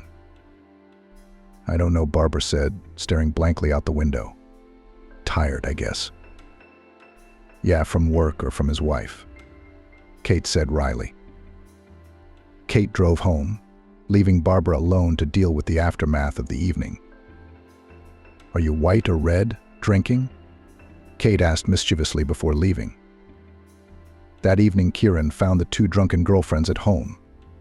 Barbara couldn't get Kate out of the house for about an hour. She asked for a drink for a nightcap. Then she was hugging. Then she lost something in her bag. Finally, Simon arrived and took his raging wife himself. He cast an interested and questioning glance at Barbara, and they left. At that moment, her husband seemed to Barbara the best and most innocent. She fell dreamily asleep, hugging her pillow, whispering something with only her lips. Kieran sat in the chair and waited for his wife to fall asleep. He did not scold her, did not lecture her. He only set the alarm clock, put a couple of pain pills on the table, and put a glass of water. Then he went out, hesitating briefly in the doorway, as if in doubt. But the second confusion lasted only a moment. The man looked at the sleeping Barbara, nodded to himself, and closed the bedroom door. After that evening, Barbara became nervous and irritable. She began to be late for work. For the first time, Barbara snapped at a patient who drove to her from across town. Barbara, why don't you take a vacation? The receptionist girls at the front desk asked sympathetically. Can I take a vacation? The doctor replied, wrinkling her forehead tensely. she was beginning to notice a cooling in her and Kieran's relationship. He hugged her dryly, he forgot the usual little things, or he dropped her calls and returned them himself. Barbara remembered the way the other female students had looked at him during their studies. Kieran had always stood out. He was passionate, charismatic, had a great sense of humor, and a sharp mind. Next to him, she sometimes felt she was falling short. Over the years, Kieran has not lost any of his appeal, and even became brighter. You've got a paycheck today. Go to the mall, buy yourself something, a dress, shoes, and the mood will improve, advised a colleague, Barbara. It was a good idea. In all the commotion, she had almost forgotten that it was the height of summer, and that she didn't have to be cramped in stupid jeans and the infamous t-shirts. Barbara called Kate and suggested that they go shopping together after work. But her friend cited busyness and declined. At the mall, the windows were full of sales and posters, mannequins towering between the rows of clothes. Barbara remembered the pants and styles of dresses Kate had recommended to her the day before and began to walk along the racks. After choosing a few options, she went to the fitting rooms. What a pleasant surprise. She heard behind her as she came out to assess her outfit in the large mirror in front of the booths. Barbara turned around and saw Simon. The man had wandered into the mall, apparently for the same reason I had. A closet update, she thought. Well, this is a surprise, Barbara grumbled. Hello, Simon. The dress fits perfectly. The boy gave her a thumbs up. Take it, don't hesitate. This time he was fresh and had a positive attitude. Old memories that had lived along with his appearance slid unpleasantly down her back. Barbara, I wanted to apologize, Simon began, putting his hands behind his head shyly. I got drunk in that cafe because I was nervous and tired. I was talking nonsense. I'm sorry, I acted like a total asshole. Barbara was surprised, pleasantly surprised. It happened, she said. What are you doing here? She glanced at the store, as if to confirm the question. I closed the deal nervously, exhaled at work, and decided to buy myself a long-standing dream. I wanted a computer. Simon nodded at the bag from the hardware store. And the new jeans were a bonus. Barbara looked at the jeans appraisingly. Don't think twice about getting them too. She smiled slightly. Even this sudden company in Simon's face was good for her for some reason. Maybe it distracted her from her obsessive thoughts. Maybe she needed a counselor, or maybe it was something else. Kate's all worked up, and she won't come with me, he said as they left the store. Busy with me today, too, Barbara confirmed. How about some coffee? Or was there something else you wanted to buy? Barbara thought that the underwear shopping would have to be postponed, and nodded in agreement, approving the coffee idea. In the cafeteria, she tried to pay for it herself, but Simon was the first to arrive and put a fragrant drink and a small dessert in front of her. Barbara hadn't ordered the latter. Oh, come on. As a friend of a best friend, Simon said, we're practically related. He didn't have time to say anything before he heard a text message from the bank. Why? Simon stared sourly at Barbara, looking at the balance on the card. Almost, but not related, she commented briefly. They chatted, then went back down to the shopping floors and wandered for a long time, picking out one pretty thing or another. Barbara felt that she was enjoying Simon's company. He didn't play the fool like he had in the cafe, but was cheerful and relaxed. At the same time, he talked about all sorts of funny situations at work, reminisced about old friends and years of schooling.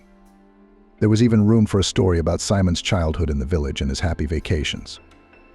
Listening to all this, Barbara did the most important thing: distracted herself from obsessive thoughts about her husband's love. Barbara realized it was time to go home. The time was approaching evening. She hailed a cab as they stood at the entrance to the mall. Thanks for the company on the shopping trip, Barbara smiled as the cab pulled up. Thank you for the pleasant walk. Maybe we could do it again sometime. Simon opened the cab door for her. This probably isn't the right thing to do, Barbara said. Simon gave her a quick peck on the cheek and said, Well, you're a big girl. It's time to get your priorities straight. Barbara drove home, stunned, Outraged, all the emotions of the last few days were mixed up in her. Resentment toward her husband, worry about their personal life, irritation, and in all of it, there were sparks of hints from Simon. It's wrong. It's not right that she's having coffee with Kate's best friend's husband, who's making ambiguous innuendos to her for the second time. Why? Well, of course she knows why. She knows she loves Kieran too. She knew that she valued Kate as a friend and a loved one. And she knew she wasn't ready to go along with what Simon was veiledly offering her. Plain and simple. But then why was she flattered by his attention? Wasn't it compensation for a grudge from Kieran? How long had it been since he'd spent nearly half of his day off with her? The more Barbara thought about it, the more the questions became, leading her down a dead end. Tomorrow I'll talk to Kieran straight, Barbara decided, and tell Kate the truth about her husband. That will be the proper prioritization. The next day Barbara had few patience, so she got off early after work.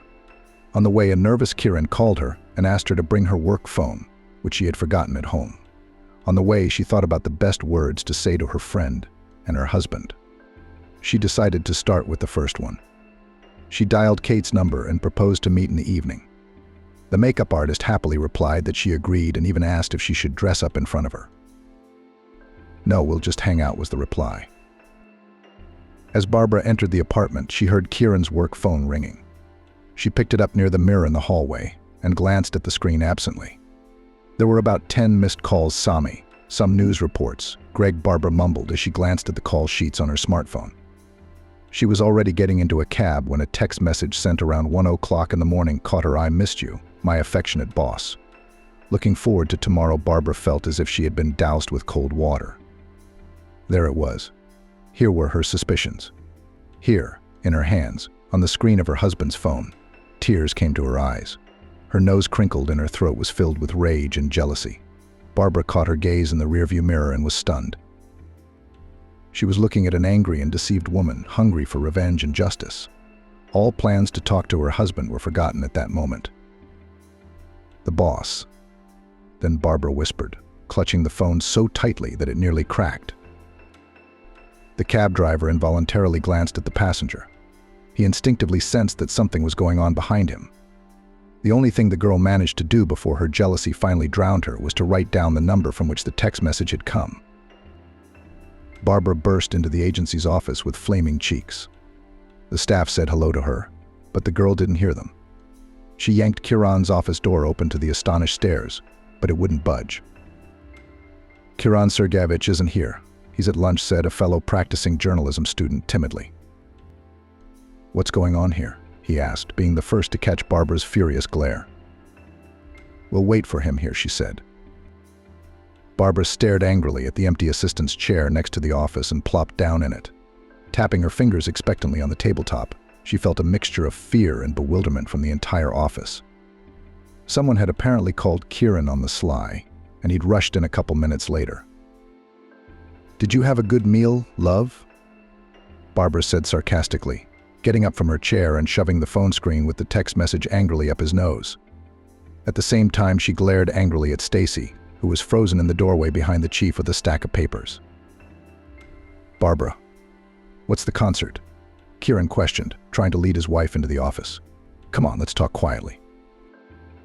Barbara broke out of her husband's arms and expressively raised her hand with the phone, showing it to the whole office. "No, why? I want everyone to know what a wonderful man you are," she emphasized the word wonderful. "A decent boss and a faithful husband." Kieran clutched his head, ashamed of his wife.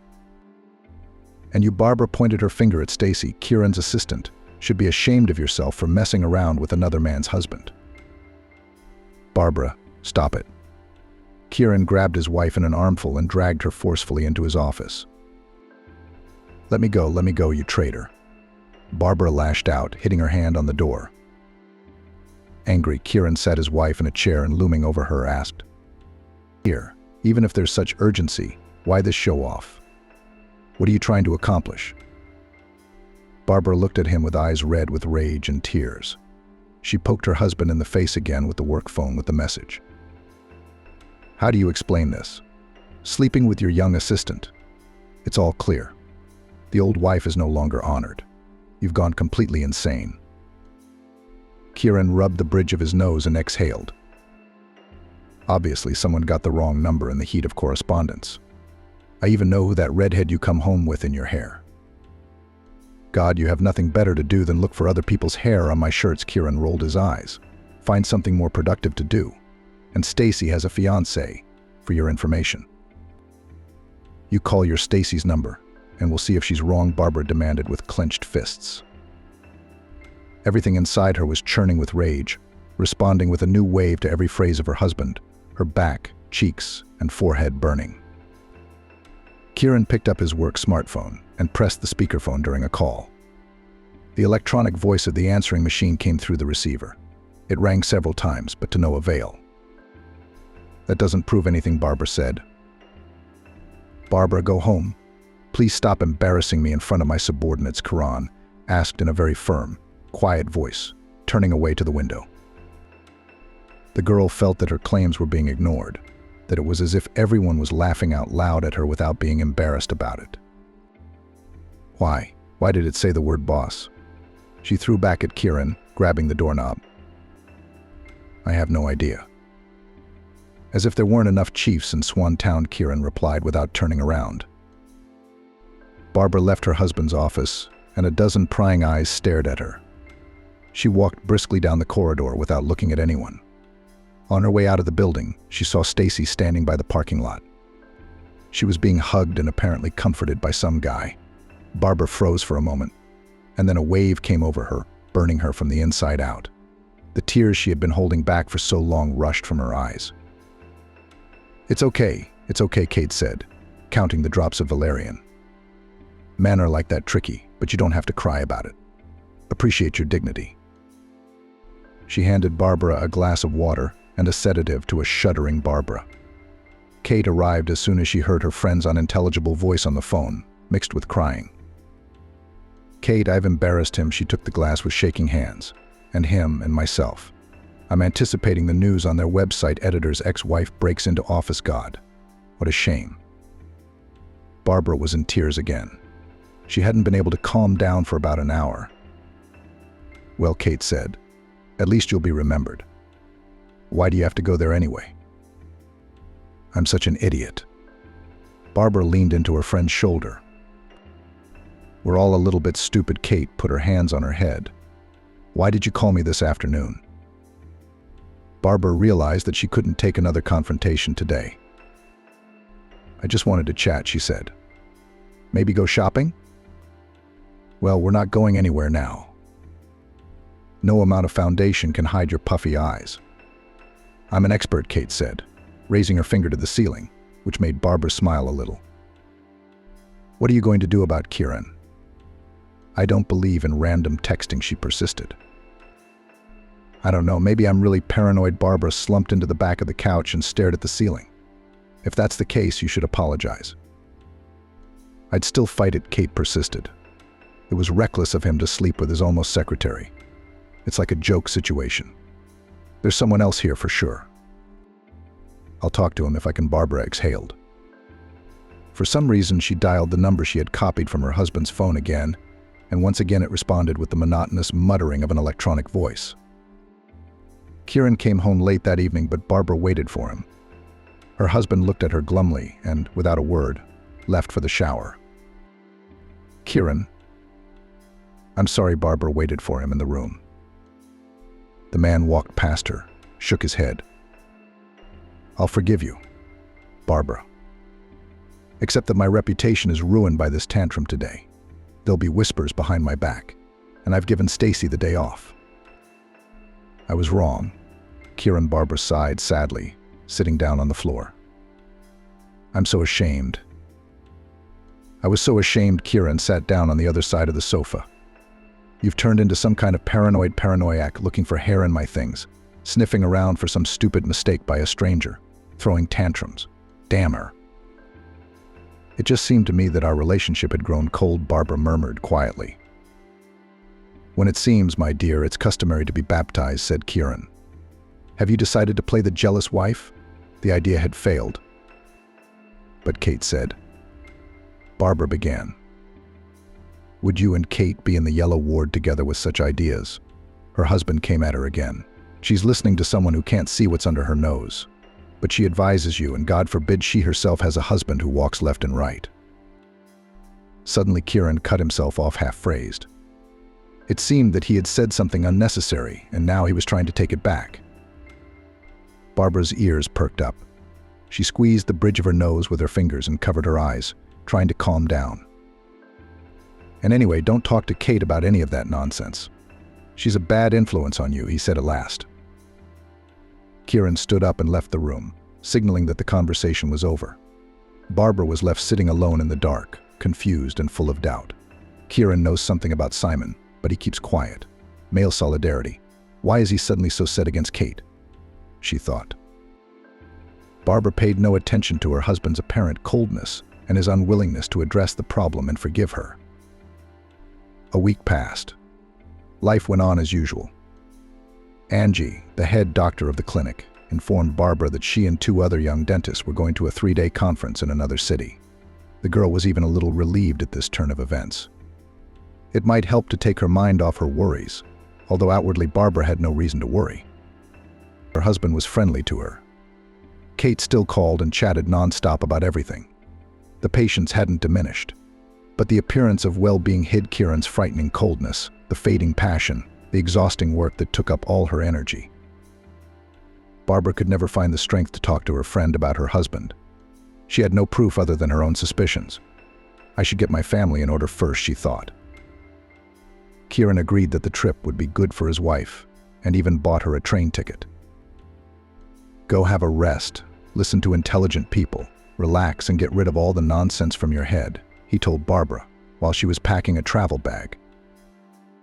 The train swayed gently on the tracks. Barbara rarely rode trains, and every time she did, it was a surprise. Her colleagues were arguing animatedly. Nearby, glasses rattled under the clatter of the wheels. Maybe Kieran's right. I am overly suspicious. We've been together since we were 18, and there's never been any cause for jealousy, Barbara thought, looking out the window at the fir trees that flashed by at the station. And how many girls at the university were hanging around him? I didn't care much about it then. Yes, it was Kate's way of panicking herself and others. Whether it was the monotonous rocking that chased away the bad thoughts or the atmosphere of the trip, Barbara was in a pleasant mood. She laid her head down on the pillow that smelled of iron and fresh fabric. I'll be back and we'll definitely go to Grandma's in Utah, Barbara decided and closed her eyes. Training in the company of the sun and sea really did the girl good. In the morning, she and her colleagues listened to seminars of experienced doctors and presentations of new materials, and in the afternoon they went to the beach to sunbathe and swim. The sea climate and fresh air seemed to erase the worries from her mind. Barbara thought about how she would return home, how she would tell Kieran about the trip, how then the 2 of them would go to the place where malachite was mined. It's a shame Kate isn't with me, the girl thought, watching the waves. She said she hadn't been to the sea for a couple of years. Barbara really wanted to share the peacefulness with people close to her. After all, co-workers are only co-workers. On the 3rd day, the organizers said that the last speaker would not be able to come due to illness, apologized to the participants, and announced the closing of the training. Barbara decided not to stay another day in the hotel with the others, but bought a ticket for the same day and went home. That'll be a surprise for Kieran. I'll arrive early. And with a tan too, she smiled as she looked out the window at the sea. The train arrived at its destination early in the morning. On the trip, Barbara had a nice chat with a neighbor and her 9-year-old grandson. Granny treated the girl to fruit and enjoyed listening to her stories about her work, remembering her own youth. The morning city was just waking up. The air washed by the night rain was not as warm as at the sea, and even a little fresh. Outside the cab window were still sleepy alleys and early joggers in the alleys. The first rays of sunshine dispersed the mist, the remnants of which played in the puddles, and the drops glistened on the bushes and tree branches. The cab driver helped Barbara unload her bag, wished her a good day, and drove off after the new passengers. She thought about how she would now go up to the apartment, go in quietly, and get into bed with a sleeping Kieran. How nice that today was her husband's day off and they could sleep through lunch together, then make coffee and talk about their upcoming trip. Barbara quietly turned the key in the lock so as not to wake Kieran. Quietly, she entered the apartment and, barely seeing the familiar hallway, was taken aback. All the good mood she'd brought with her from the sea had gone down and shattered into tiny pieces. Her heart was pounding like the wheels of the train that had brought her back here. There were shoes lying in the hallway that she would recognize out of 100. They'd bought them together last year and picked up the last pair in town. The shoes had been Kate's. At the mirror, however, Barbara saw her keys and an equally all too familiar car key fob. For a moment, a naive, childish thought crept into her head: what if something had happened, and Kate had come to ask for help? But that thought was immediately smothered under the pressure of the obviousness of what was happening. From the bedroom, Barbara heard soft voices. It seemed to her that her heart was pounding so loudly that the neighbors could hear it. The girl crept quietly to the door and froze, listening to what was going on behind it. "I almost talked him into leaving Stacy completely," said a familiar female voice. "The divorce will be finalized as soon as the official deal is done," Kieran's voice replied. "Same day," the woman confirmed. "And when are you going to file the papers?" There was a sigh. "I think." The idea of a fake affair had failed. Barbara entered the apartment before she could turn the key. There were shoes lying in the hallway that she would have recognized out of 100. They'd bought them with Kieran last year and picked up the last pair in town. The shoes were Kate's. By the mirror lay her keys and a familiar car fob. For a moment, a naive thought crept into my head that maybe something had happened and Kate had come to ask for help. But that thought vanished immediately under the weight of the obviousness of what was happening.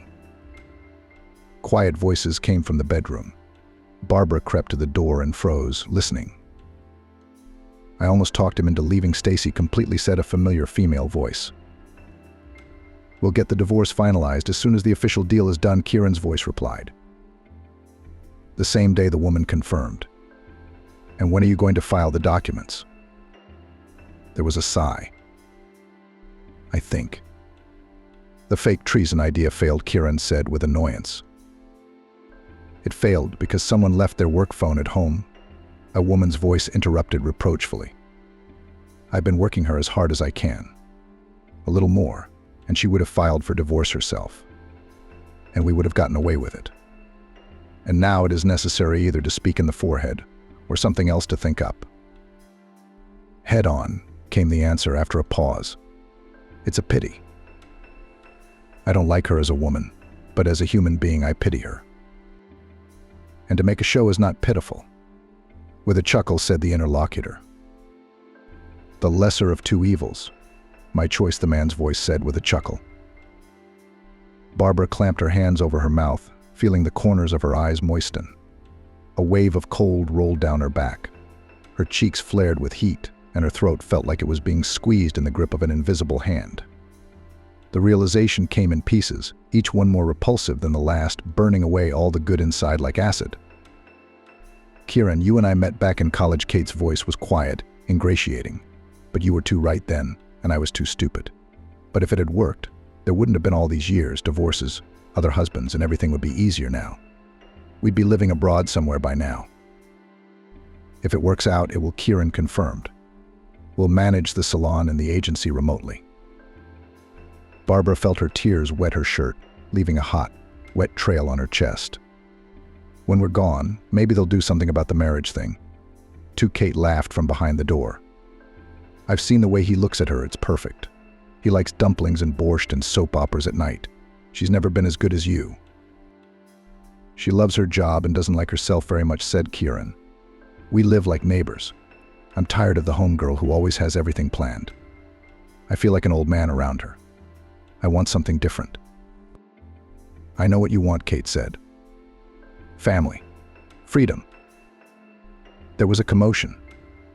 Barbara sat against the wall outside the door, shaking with shame, pity, disgust, resentment, and a sense of betrayal by the two people she thought closest to her after her mother. The cold hands of reality finally closed around her throat. She jumped up and flung herself out of the apartment. Out into the street, into the morning. Barbara ran and ran, fleeing from the shame and embarrassment she had lived in for so many years. She was disgusted with her own existence and wanted to forget, to erase her memory. To go back 10 years, to not reach out, to find others, to send the smug Kieran away. Every year that passed felt like it was whipping her in the back, leaving deep wounds and causing the pain to grow worse and worse. Tears covered her eyes, everything was cloudy and barely recognizable. She stopped to catch her breath and ran again. Passers-by heard her screams, but Barbara neither saw nor heard them. She wanted to hide from this vile feeling, from herself. Girl, look out. It was the last scrap of reality that imprinted itself on her memory before pain and darkness consumed her. The peaceful sounds of a squeak snapped Barbara out of oblivion. She thought irritably at first, what's that nasty squeak that sounds like the trills of an electronic alarm clock from the 90s? Her eyes opened with difficulty. Her body felt like absorbent cotton. My right leg felt like it was made of stone and wouldn't move. My entire right side responded with a painful tingling sensation when I tried to turn around on the bed. My head was buzzing. "Good morning. You're finally awake." Barbara, the woman in the white coat, greeted her. Barbara looked around and only then realized that she was in a hospital bed. "What happened to me?" She looked at the leg in a cast sticking out from under the blanket. "You were hit by a car," the doctor said, looking at the paperwork. "I'm surprised you got away with a broken leg, a mild concussion, and moderate bruising. Others in such cases are put together in pieces. Were you born with your shirt on? The family will be happy to know you're on the mend." Not all the family. Barbara turned her back to the wall. "Will someone come to call your relatives?" The doctor asked. "Tell my husband that I was hit by a car and died. I can't go back. I don't want to see him again, and I don't want to see her ever again." "I beg you," Barbara said without turning around. The doctor shook her head. "If they come, don't let them in my room," Barbara added. The hospital was dreary, but the walls with the Red Cross seemed to distract her from the painful thoughts of what had happened. The physical pain didn't seem to bother her as much as the tearing of her soul. The mother rushed to the hospital half an hour after the call. She was first upset, then cursing, then crying at her daughter's bedside. Barbara told her everything she had heard that morning. Lexi left her daughter's room, slipped the nurses boxes of candy, and threatened to complain to the head doctor, ordering her not to let anyone with names beginning with the letters M and K see her daughter. Barbara blocked the numbers of her husband and the lying friend. She asked her mother and a coworker friend to pick up her belongings from her husband's apartment when he was away. Doctors said rehabilitation would take about 3 weeks. The fracture would finally heal in 3 months. One day there was a knock on the room door. Barbara thought it was one of the staff, although they usually didn't bother to knock. "Come in," she shouted, not taking her eyes off the magazine her mother had brought. "Hello, Barb," came a familiar voice. Simon stood in the doorway with a bouquet of flowers, and when she saw Barbara's robe thrown over her shoulders, she had mixed feelings. Seeing her ex-girlfriend's husband reminded her of what had happened. On the other hand, it was as if he had nothing to do with it. "You don't know how hard it is for me to get here," the man complained, sitting down on the edge of the bed. "They're practically checking IDs to get to you." "That's my request," Barbara nodded. "Why are you hiding from someone?" Simon joked. "Maybe I am the girl confirmed." Simon stared at her in surprise. His eyes were filled with question and incomprehension. Barbara exhaled and decided to tell him. She remembered everything Kate at the Institute, her consumerist attitude toward men, and the hypocrisy of her friend. Simon listened with his mouth open. "I don't want you to fall victim to their game. Divorce soon and don't listen to any pleas. A salon? Don't you dare buy one. Kate is using you and has been using you," Barbara finished. "How do you know that?" Simon asked, stunned, not believing his ears. They talked about it for a long time. She asked him not to tell anyone where she was or what was wrong with her, and not to do anything stupid that would ruin his life. Toward the end, as Simon was leaving, he asked, "Barb, tell me, do I have a chance?" "Not now," she shook her head. "I want to be alone. Maybe in the future. Maybe." "I understand. Get well soon. And I'll come by, if you don't mind," Simon nodded. "Come," she blinked, showing her agreement. Time passed differently in the country than it did in the city. It's measured in quiet. The hustle and bustle are alien to those who are used to getting up to the crowing of the rooster. A light frost touched the rowan berries, which shone against the snow with bright lights. The sun disappeared behind the horizon. The fresh snow had not yet been trampled by anyone's feet and paws. "Granddaughter, there's a letter for you," Angie shouted as she came in, waving the envelopes. "Thank you," Barbara shouted from the kitchen. She was making a simple breakfast for herself and her grandmother. "It's been a long time since I've seen a letter," Angie said, sitting down on a stool. "You young people are all on your gadgets, and you've given up writing." She handed Barbara an envelope. She took a quick glance at the sender's name and decided to read it later. After she recovered, Barbara went straight to her grandmother's house in Swan Village. She could not stay in the city, where every street reminded her of the betrayal and shame she had experienced. The girl quit her job, took care of other minor matters. She made her mother her representative in the divorce proceedings, so she wouldn't have to face Kieran again. "Out of sight, out of mind," her mother said as she saw her off. "Go as you like, and come back as you like. Just call often," her mother said to Barbara before she left. It was quiet in Swan Village. There the pain began to subside and gradually recede. Time was doing its work, healing the wounded soul. Her mother didn't talk about Kieran and the divorce, only promised to tell her when it was over. The envelope had Simon's address and name on it. How he knew where to find her remained a mystery. Barbara ran her eyes cursorily over the lines. Simon had written about the divorce, about leaving Kate nearly destitute. That part of the letter she deliberately skipped. "Dear Barb, I realize I'm probably an extra person in your life, but since that night at the hospital you haven't left my mind. I've made a lot of mistakes and missed a lot of chances, but I don't want to let you go."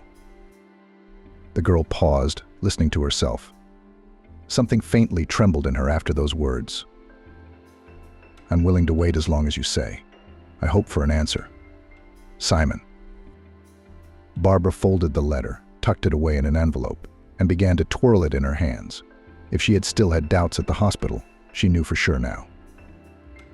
Angie came into the room, thinking of what to say to him. She looked at her granddaughter's focused face. "I think old suitors aren't invited into a new life," Barbara smiled at her grandmother, tearing open the envelope. She tossed the scraps into the trash can and looked out the window.